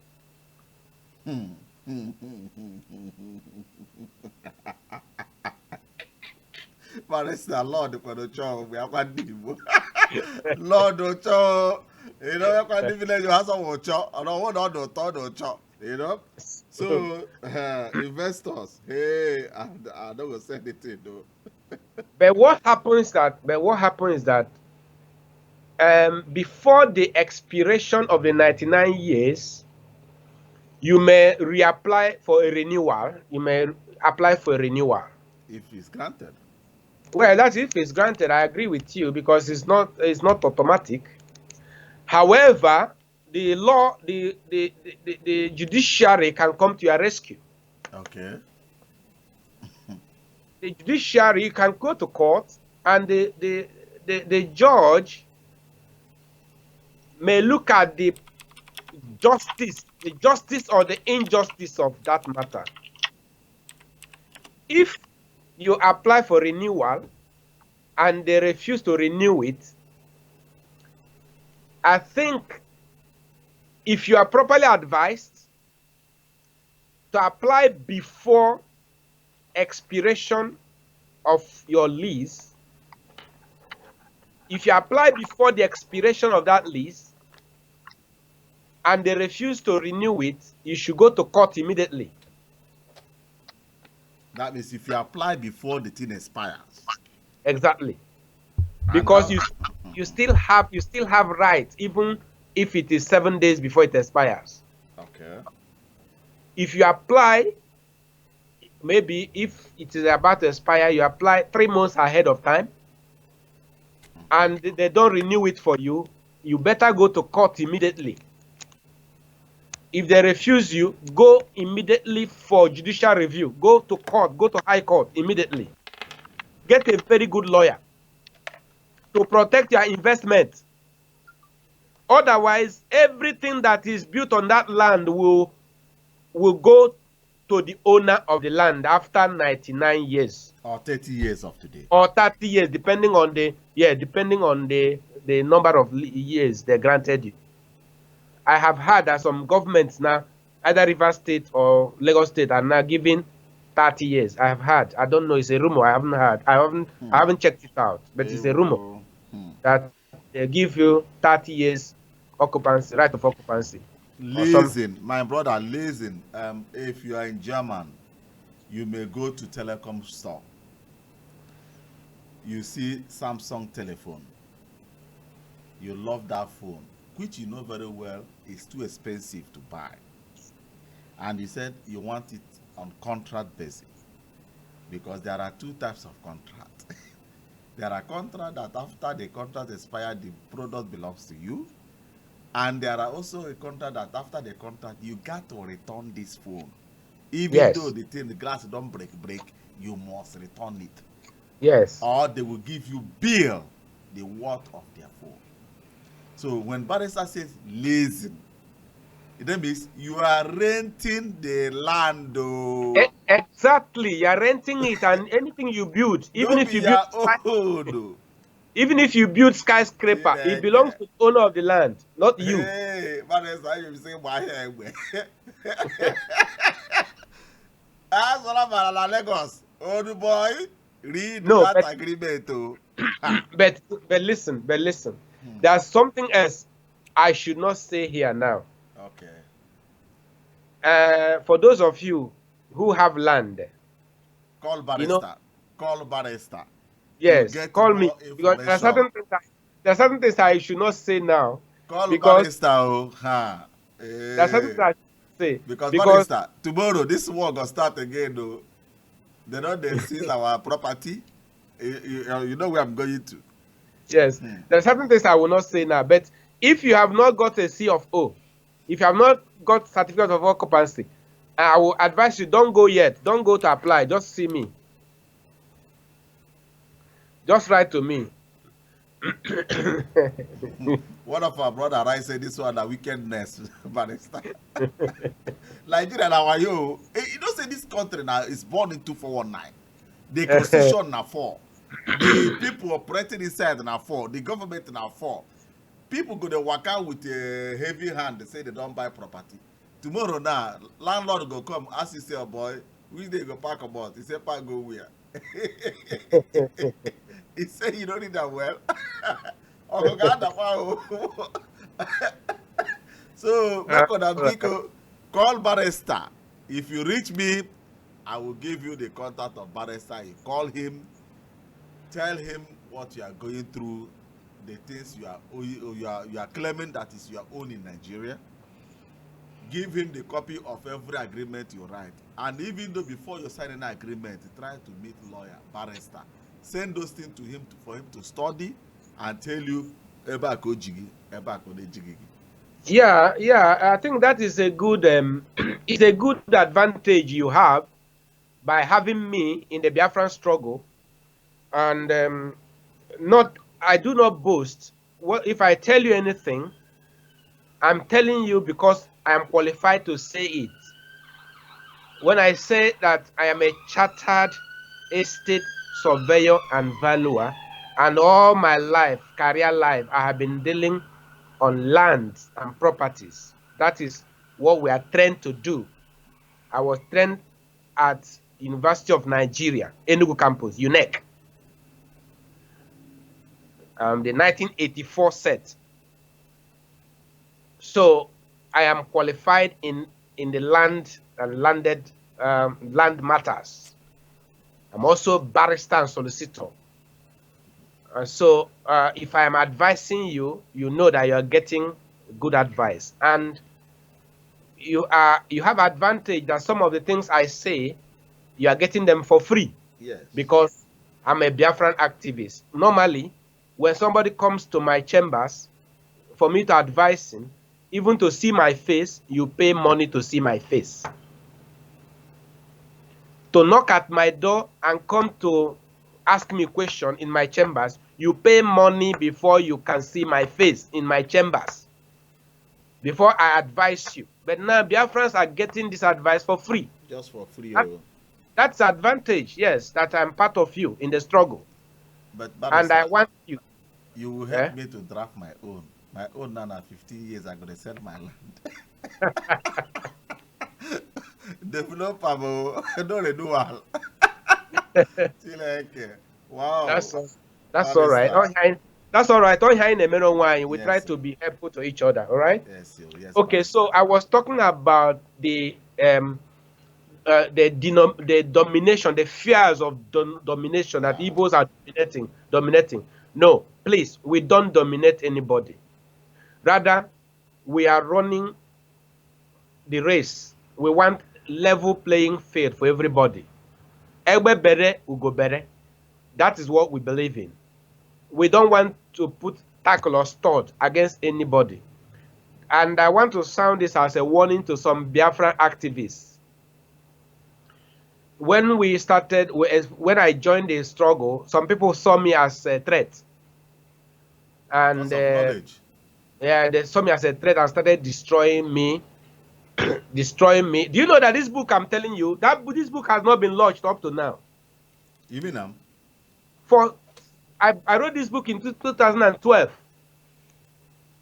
And this book was filed both in United Nations and Nigerian government, even in the case that is going on now. You remember, this is where I even showed the map of Africa, map of Biafra, the map of Biafra, ancient map of Biafra, from 1492, 1662 to 1707. Biafra was there before Nigeria.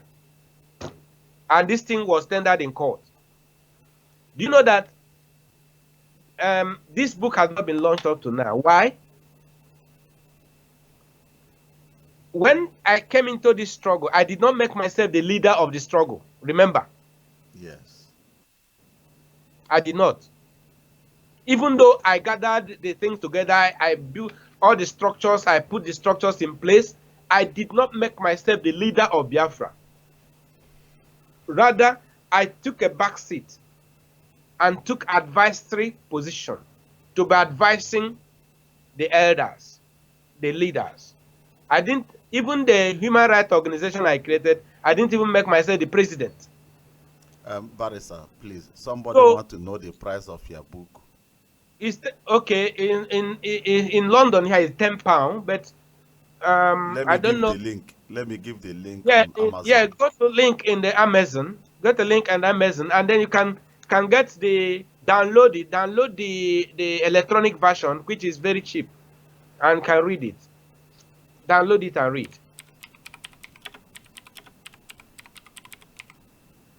So I didn't make myself the leader of Biafra.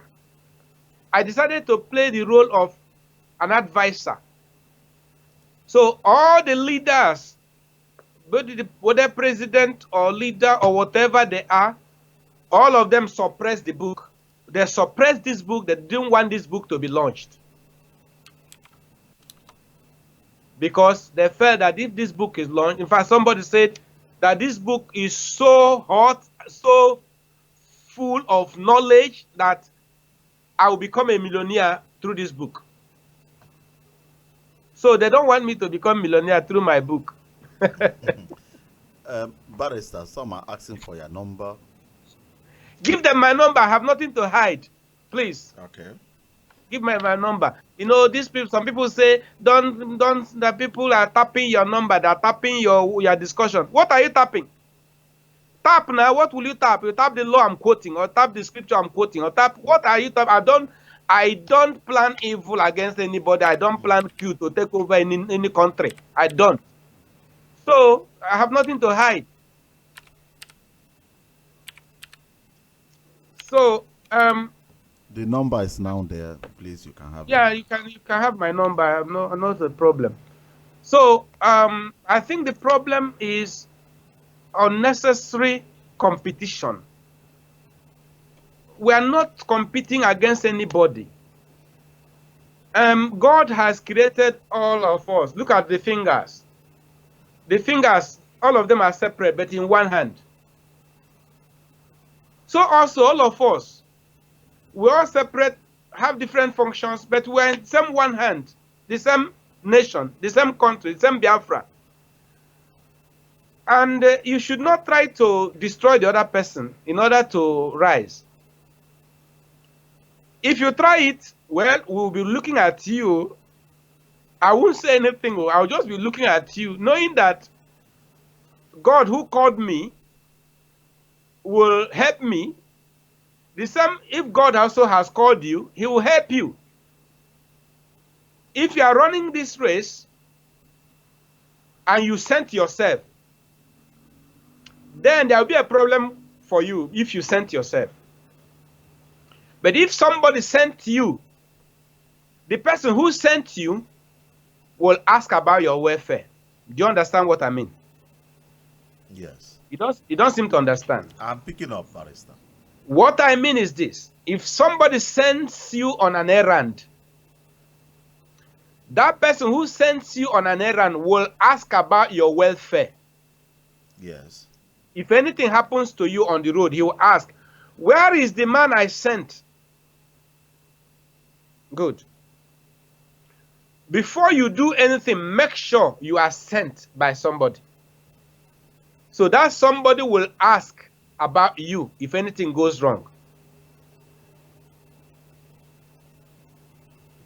It's like I'm talking, it's like a parable. It's a parable.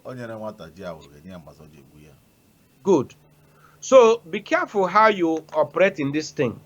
What we are doing, this Biafran struggle, is a spiritual struggle. It's not just political or economical or social. It is spiritual, because you are talking about delivering a nation from bondage. And you know that deliverance is of the Lord. You know. Yes. The God we serve is God of deliverance. So when you're talking about delivering a nation, you are actually going into an area of ministry we call national deliverance. And you think that the principalities and powers of darkness will be happy with you. You are trespassing, so you have to be ready. Exactly. Exactly. So many things can go wrong.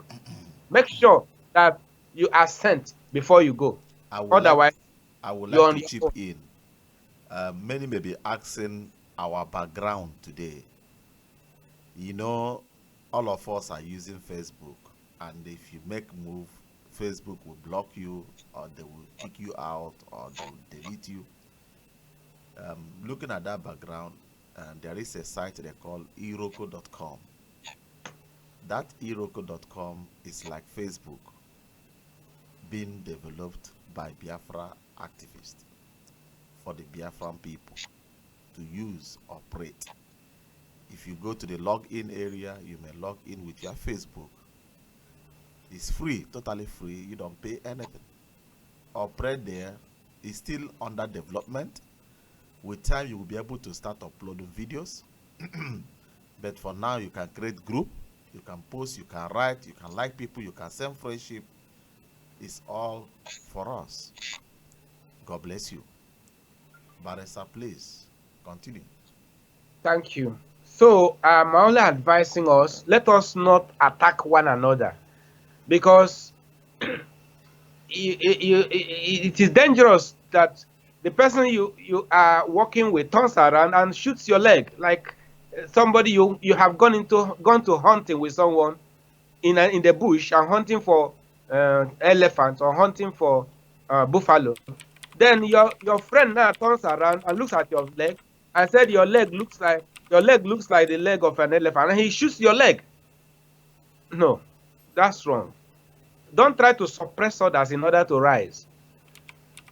Yes. Yes. The earth is wide, the heavens are wide. All the birds of the air, they fly and they don't collide against one another, because the heavens are wide. We can fly without colliding against one another. That is it. So please. You know, when China economy were growing, and they said that if they learn how to build plane, there will be go slow out there. But up to today, it's too big that there is no go slow. Exactly. So please, let us love one another. Let us love one another and give credit to those who have performed very well. Don't try to pull them down in order to rise. And I have said that the project phase 1 has been completed. That is creating awareness of Biafra has been completed. It started from Uwazirike and completed by Nnamdi Kanu. And we give them credit for the great work they have done. This race is like a relay race or like a teamwork in the football field. Nobody does it alone. And nobody knows it all. No, nobody knows it all. You know, I am not a media man, and I couldn't have done what Uwazirike did or Nnamdi did. They were able to use their gift or their skill in propagating things, announcing things or sensitizing the whole world. I wouldn't have been able to do that because it's not my calling. I don't have media power or radio or mouthpiece to speak the way they did. So they have done marvelous job. They have done it. Excellent work. So we give them credit for it. So, but there is next phase of the project, and that is creating Nigeria. Sorry, creating Biafra within Nigeria. Creating Biafra within Nigeria. That is the next phase. And that is where God has called me in to help. I'm not the leader of Biafra, but I am the team leader. Call me team, the team leader, the team leader of the project. I hope you understand me. Yes, team leader. I cannot. You direct your team. Your team in the work to achieve what is your field. That place is where you are the master. You know you exactly. Yeah. So it would be wrong for me to declare myself the leader of Biafra. Wow, how can I declare myself the leader of Biafra? No, I'm only leading my team, the project team that is going for this. But when eventually Biafra comes, of course, Biafra is populated with intellectuals, people who know how to do things right. Of course, there will be democratic process of electing the leaders of Biafra. Those who want to be president, want to be whatever governors or administrators or whatever positions we create then, we have a democratic way of electing them and filling the positions. So for someone right now to make himself the leader of Biafra, it's either he's joking, he's a joke, or is childish, Our or people in Igbo language says "anepuzo zotala." exactly, exactly, You exactly, understand? So we exactly. have to first of all secure or come even closer to what we are looking for Yeah. before. So all those titles and titles of being president of Biafra, in fact, some say they are. There's one called Prime Minister of Biafra. That one is in America, Prime Minister of Biafra. Another say is a Supreme Leader of Biafra. Another say is a President of Biafra. So many of them like that. And yet Biafra has not been restored, and they have already taken all the positions. So of non-existent country. It's phantom, phantom, taking position in I phantom, I even had that some started printing Biafran passports. Passports. Wazirike don't sell passport now. Wazirike sell passport for Nigeria now, you know. To the Nigerian extent, passport. yeah, Biafran passport now. To the extent, That's what I. That's Europeans what I. tell them that, hello, there is nothing like Biafran passport. Don't carry that thing near our border. You know, Of course, you can't. even Biafra. Wazirike printed Biafran plate number inside Nigeria. Tell me which he himself, his own car is using Nigerian number. You know, it's like we are getting a caller. Barrister, 1 minute, let me see. Okay, that's all right. Hello. Hello. Good evening. Are you calling Bureau African TV or you are calling on a private issue?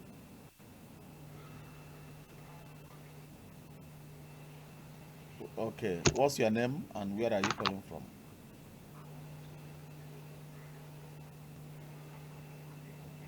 Israel or who, please? I asked you your name. Your name is your full name.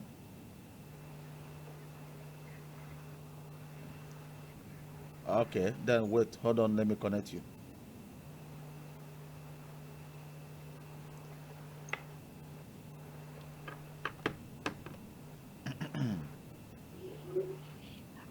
So, Mr. Israel, can you hear me now?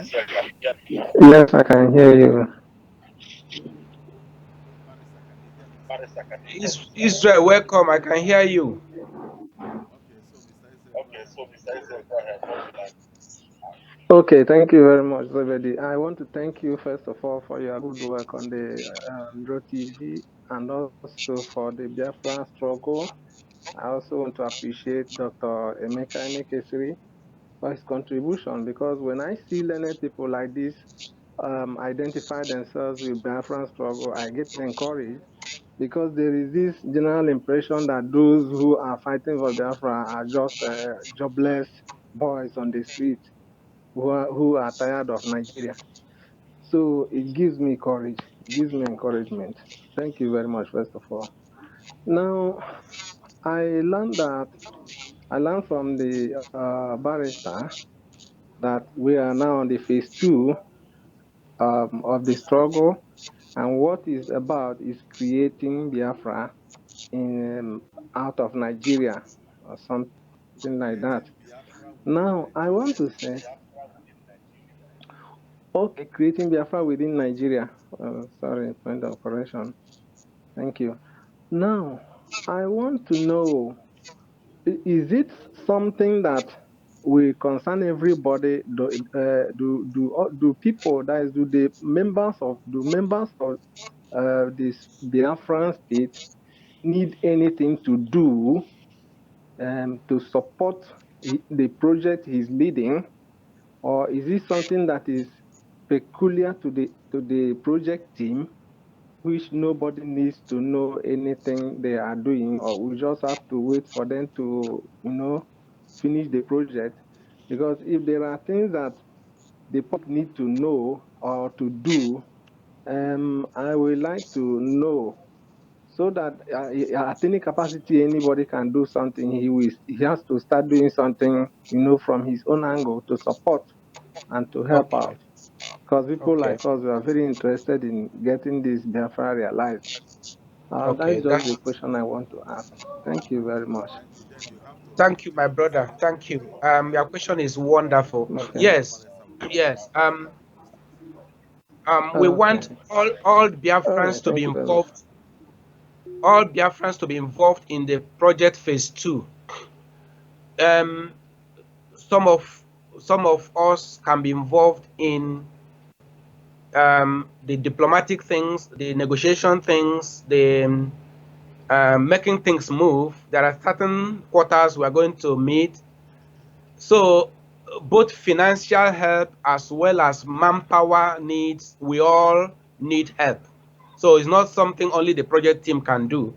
So if you are, like you said, you are happy to be part of it, all you need to do is maybe send me your details, and I will now forward your details to the other project members, and then we now know what you can do.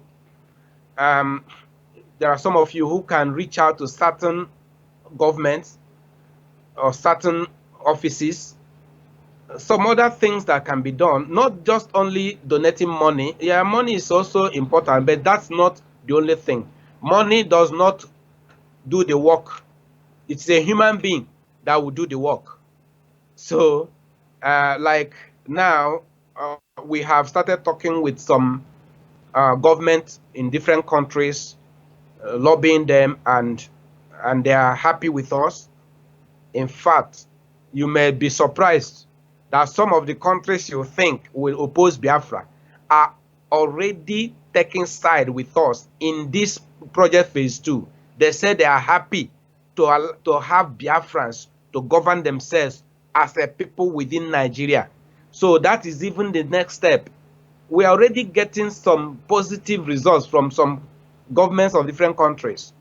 So, but because our message has not been heard, they thought that it is that message of Tibo Zobo, that kind of confrontational message. No, but when they now heard our message, they said, oh, so this way, so it can, okay, if that's the way, then we can back you up, you know. So that's why I'm saying this is possible. We can do it. So send me your details. You can text me or send email, and then I will connect you to the rest of the project team, and then we'll find out what you can do, your expertise, that's your talent, your skill, what you can do, and then we give you the position and you start functioning. All of us are needed in the project phase 2. Thank you, Barrister, for that. Thank you. Very much. Thank you, my people. At least we have seized Barrister for more than 2 hours. How many hours? It's 2 hours, 2 minutes. At least, Barrister, we have knocked inside your, or we have break your door to acquire a lot of information without payment. But we can Yeah, he didn't pay consultation fee. Pay you on the D-Day, you know. And as you said, he doesn't do work that nobody sends you, you know. You have said it all. Yes. If at all God didn't send you to serve your people, you will not be able to be open. Even though if I go towards that area, you will say it's confidential, people may come private. But you still hint out some things and ask them. The other ones is not allowed to open. They should come and call. Yes. Of them, Yeah. God that Yeah. ask for your number. Yes. Give them my number, no problem. I have nothing to hide. They will reach Yeah. There's nothing to worry about. I see people say that there's something, you know. The other one I said I wouldn't say in public. It concerns professional advice. You know, as a lawyer, you know, we have what we call confidentiality. So there are certain things you advise clients confidential. So you don't make it open. I would like to chip to our people barrister. Our barrister is in Biafra. He's our brother. He's with us. In the terms of any business Igbos does is property. The best thing you can do for yourself before you will see, before Kechukwu go carry that land, let me rush and sign. Don't rush and sign. because German made it to understand, as far as you have sealed that agreement, no more chekwata. You must wait until that one finishes. Part 2, if they give you the chance, then you may correct it. So what am I not saying? Before you sign, make sure that barrister get a copy of the agreement. Of what you are signing. Those writing that agreement are putting coded word. You know, barrister mentioned something before about Libya. It's true that a resolution was passed in the United Nations. Common man on the street, me and you, we hear the word they use, no-fly zone area. Yes, that's what they've you, what is no-fly zone? You will tell me that nobody's allowed to carry his helicopter fly over this place. No. After even Russia signed it, and the English people that own the language started tearing the language apart. You now notice that no fly zone means you don't fly, but I fly. You see it? You're not allowed to move your vehicle, but I'm allowed to drive around. So you may be reading it as a common man. Hey, I want to know the contract. Hey, don't be this thing. Yeah, they say that the land that you own, that you belong, blah blah blah. One grammar go pop in, you go pronounce something. The meaning is like Mama Zumi Hiowa, Anna Matachalaga. Yeah. We need to be humble and teachable. Be teachable, be humble to learn what you don't know. I think that should be. Accept that you doesn't know. Yeah, actually, you don't lose anything by being humble. Highest use. What do you lose by being humble? Nothing. Why do you don't try to put yourself where you don't belong?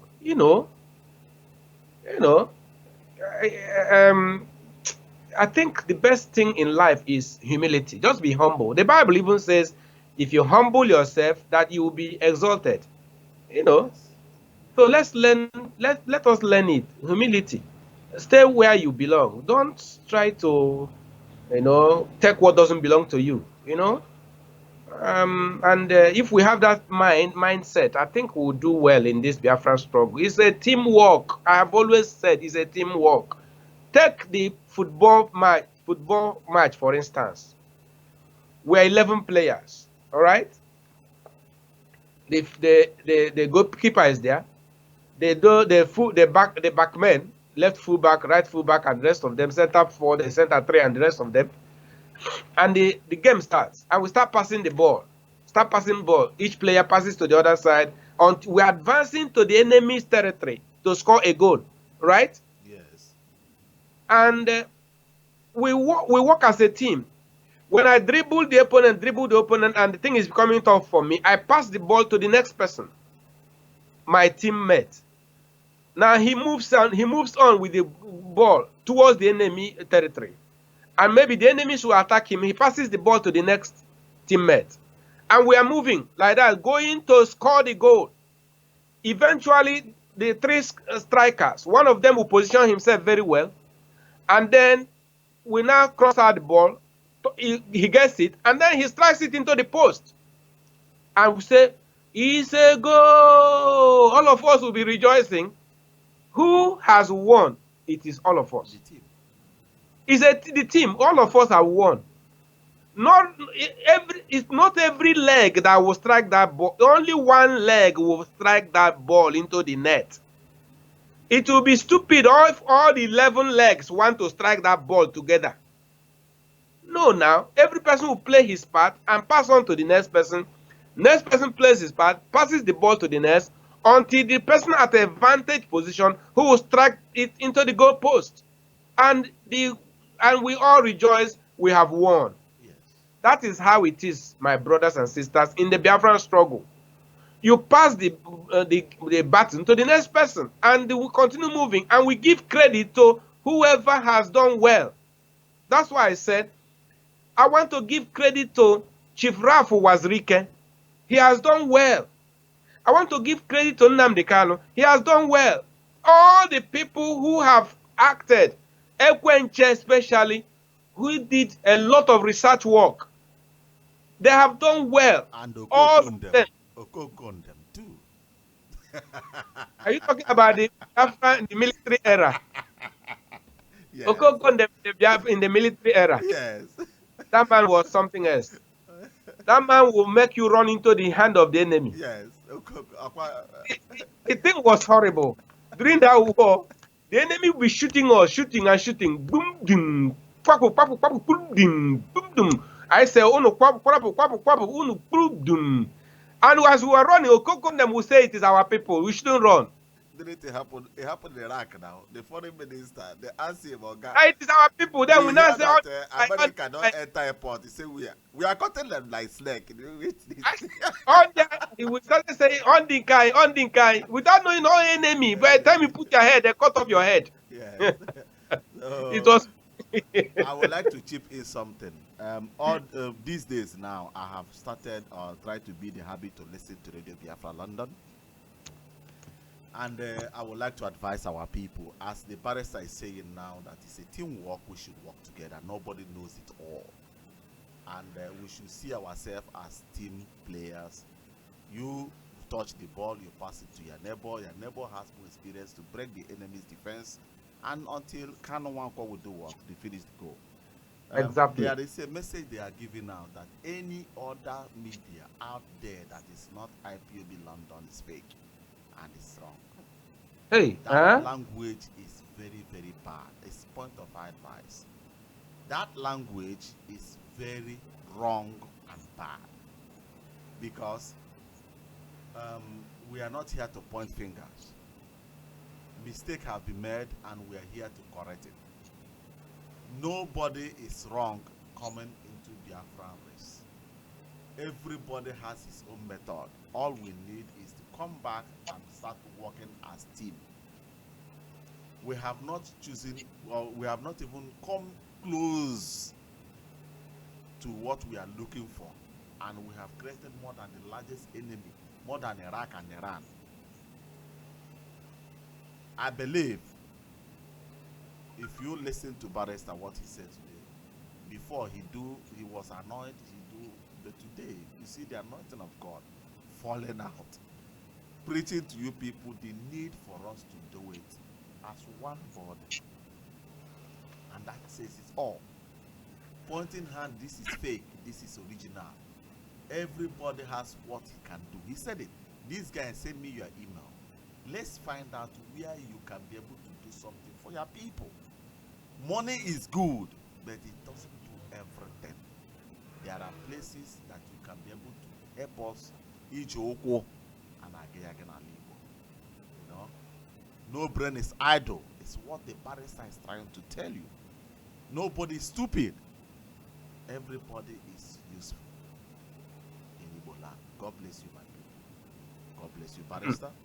Yeah, this thing you said is I'm surprised to hear it, that they said any other media house that's not their own is fake. That is wrong. To say that is wrong. It's very wrong. So, well, I want to allay the fears of all the Biafrans. As we are talking about unity, we are not saying you would destroy your own organization. But see me as a brother. See me as a comrade. See me as a fellow teammate in the Biafran struggle. Don't see me as an enemy and call me bad names. You know, like you mentioned that I was angry some time ago. Yes, I was angry when I remembered that the Nnamdi Kanu's followers threatened to assassinate me and assassinate Dr. Ikedife. Who will not be angry? Who will not be angry? Am I not a human being? You are a human being. So, like I sometimes I will say that sometimes something can happen, and if I don't get angry, God will be angry with me for not being angry. Yes. You know, I'm human and I should be a human being. I have stopped pretending or playing God. No, I am a human being and I want to be human. So if a human being should be angry at certain times, I should be angry. That's normal. If a human being should cry, sometimes I should cry. Sometimes I cry. I go into my room and I cry. If a human being should be hungry, I should be hungry. Anything a human being can do, I will do. So if you push me so hard and I fall, then I will fall because I'm human. And another thing, our people, those those Hello. listening. This room, barrister, anybody, this place is open for call and questioning. There is nothing hidden. If you want to know anything, you see barrister's number there. You see my own office line here. Anytime you call it, you get me. Call in, ask any, no question is stupid and idiot. Ask it, and if it's something I will be able to explain, amen. If I won't, I will refer you to barrister and call him to explain more. There is nothing that is, this one is only for the inner caucus, whatever. Nothing like inner caucus. We are one, and together we are strong. Divided, we will fall apart. And this social media is built for us all. Not only for the Igbos, for us all.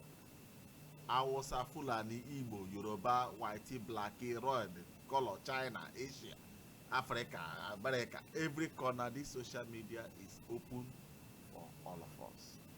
Go there, create your account, use it. With time, we will expand the social media to contain more things. Barrister, please visit the site, create your own account. Your own account will get It's called Iroko.com. Iroko, IROOCOO.com.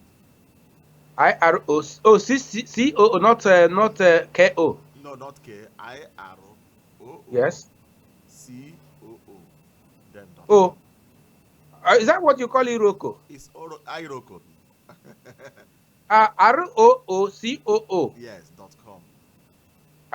In English pronunciation, ROO is U, double O is U, like book. ROO should be Ru, Okay. CO should be Ku. Iroko. So it should be Iru, because double O is U, just like you say look, LOOK, look. Yeah. Okay. COOK. K was Anambra language. Rook. So you're talking about IROOCOO.com. Yes. All right, that's okay. With time, there will be pages for business pages and okay, that's okay. and more things is about to come. It's still okay, at that's the earlier stage for all of us. okay. That's very good. That's very good. It's okay. We are moving. Biafrans, please. I want to ask all of you to be in love one another, and continue to pray. I have mentioned that this thing is a spiritual matter. It's not just social or political or economical. It is spiritual matter. I ask you, pray for our deliverance. Pray for me also. Pray for one another. Pray for those that are in this work, and pray for wisdom, knowledge, and understanding. Look at my prayer points. Pray for wisdom, knowledge, and understanding. Very, very important. You see, not just knowing something, but knowing when to do, what to do, and how to do. Not just being honest or sincere, but being knowledgeable with sincerity. You know why? A sincere person walking sincerely on a road without knowledge that there is a pit, a hole on that road, he will walk sincerely on that road without knowledge of the pit in that hole. I tell you, he will sincerely fall into that pit.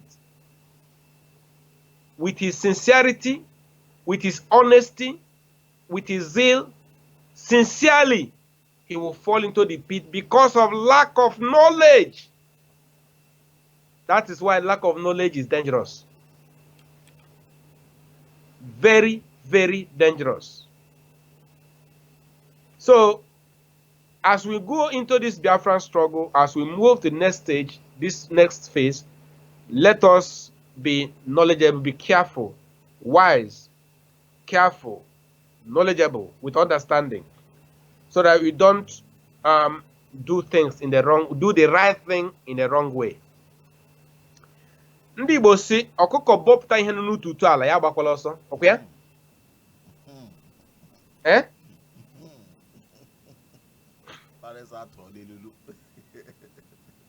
Yes. You know, you have to be careful. It is above Tahenunu Tutuala.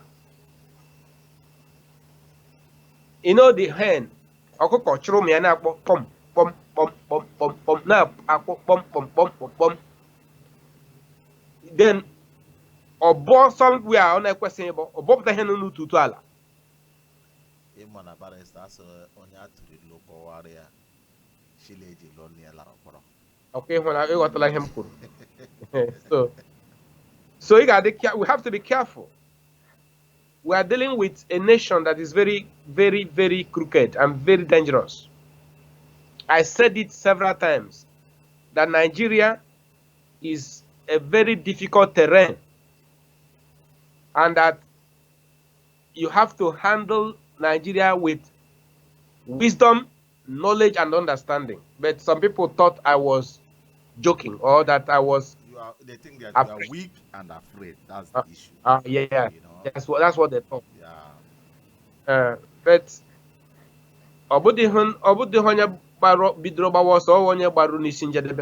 so be careful. Okay. So, but it's only can I call you a day today. It's okay, my brothers and sisters. Thank you for listening, and I invite you again. The moderator will always send out the invitation, always send out the announcement, and we usually take many hours. I think we've stayed about 3 hours now or so, or more than, or about 2.5 hours or so. But it has been a fruitful session which we have had. Please, I am reachable. I am available, reachable. You can always get me. Either you send me a text message or you can send email. Anyhow, you can, or WhatsApp. I will, by the grace of God, I will respond to you. If I don't respond immediately, it may be that I am in a meeting, or I'm in court, or I'm attending to one thing or the other. Remember, I am also working to make a living. Nobody pays me. Nobody pays me any salary. So I rather use my own money to also help support the struggle. Nobody pays me. And because of that, I also have to work. So if you try to reach me and you can't reach me, please have understanding that I may be busy, but whenever I have the chance, I will reach out to you.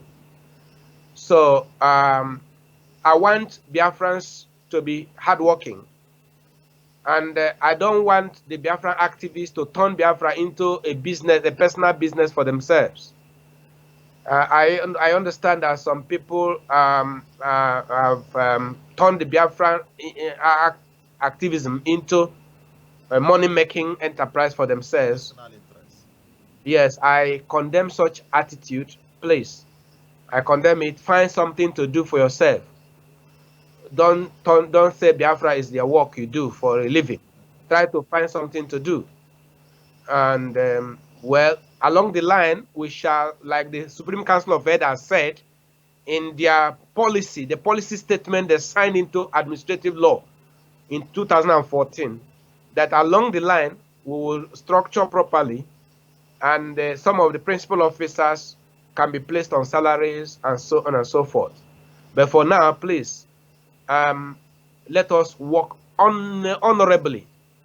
Don't manipulate people and deceive them into duping them. Don't make it another church business, as they have turned the church into business. Don't turn the Biafran struggle into a business for yourself. But that does not. I'm not saying you should not be enterprising. Be enterprising. You know, you can produce things. I have seen people manufacturing Biafran products like headcap, ties, shoes, T-shirts. You can manufacture something, do something productive. That's all right. But don't tell lies to people that Biafra is coming tomorrow, that Russia will declare Biafra tomorrow, and that you should They should donate money that you no, don't tell lies. Don't tell lies to make money. It is evil. I have told you that propaganda has expiry date. And once it expires, those people you lie to turn against you. So please, let us walk honorably and God will be with us. May the blessings of the Lord be upon all of you who have listened to us. And let the blessing remain permanent on you. Amen. And also to you, sir. Thank you very much for giving us this time. Thank you. Thank you. With you, my people, you people are blessed. Let's release Barrister so that he will be able to do one thing or the other at the end. Thank you very much. God bless Thank you. Bye-bye. Bye. Bye. Bye. So, my people, as the program is coming to an end, I would like to use our motivation song to motivate you the more. Domina, domina, oh, Adomina, Adomina, Adomina, Adomina, Domina, oh, Adomina, Adomina, Adomina, Ochana magawa chanyo, Adomina, Adomina, Adomina, Anyamankwe, Anyamankwe, oh, Anyamankwe, Anyamankwe. Adomina, Adomina, oh, Adomina, Adomina, Adomina, Adomina, Adomina, oh, Adomina, Adomina, Adomina, Ochana magawa chanyo, Adomina, Adomina, Adomina, Anyamankwe, Anyamankwe, oh, Anyamankwe, Anyamankwe, Anyamankwe, Ezegworaga chanyo, Anyamankwe, Anyamankwe, Anyamankwe.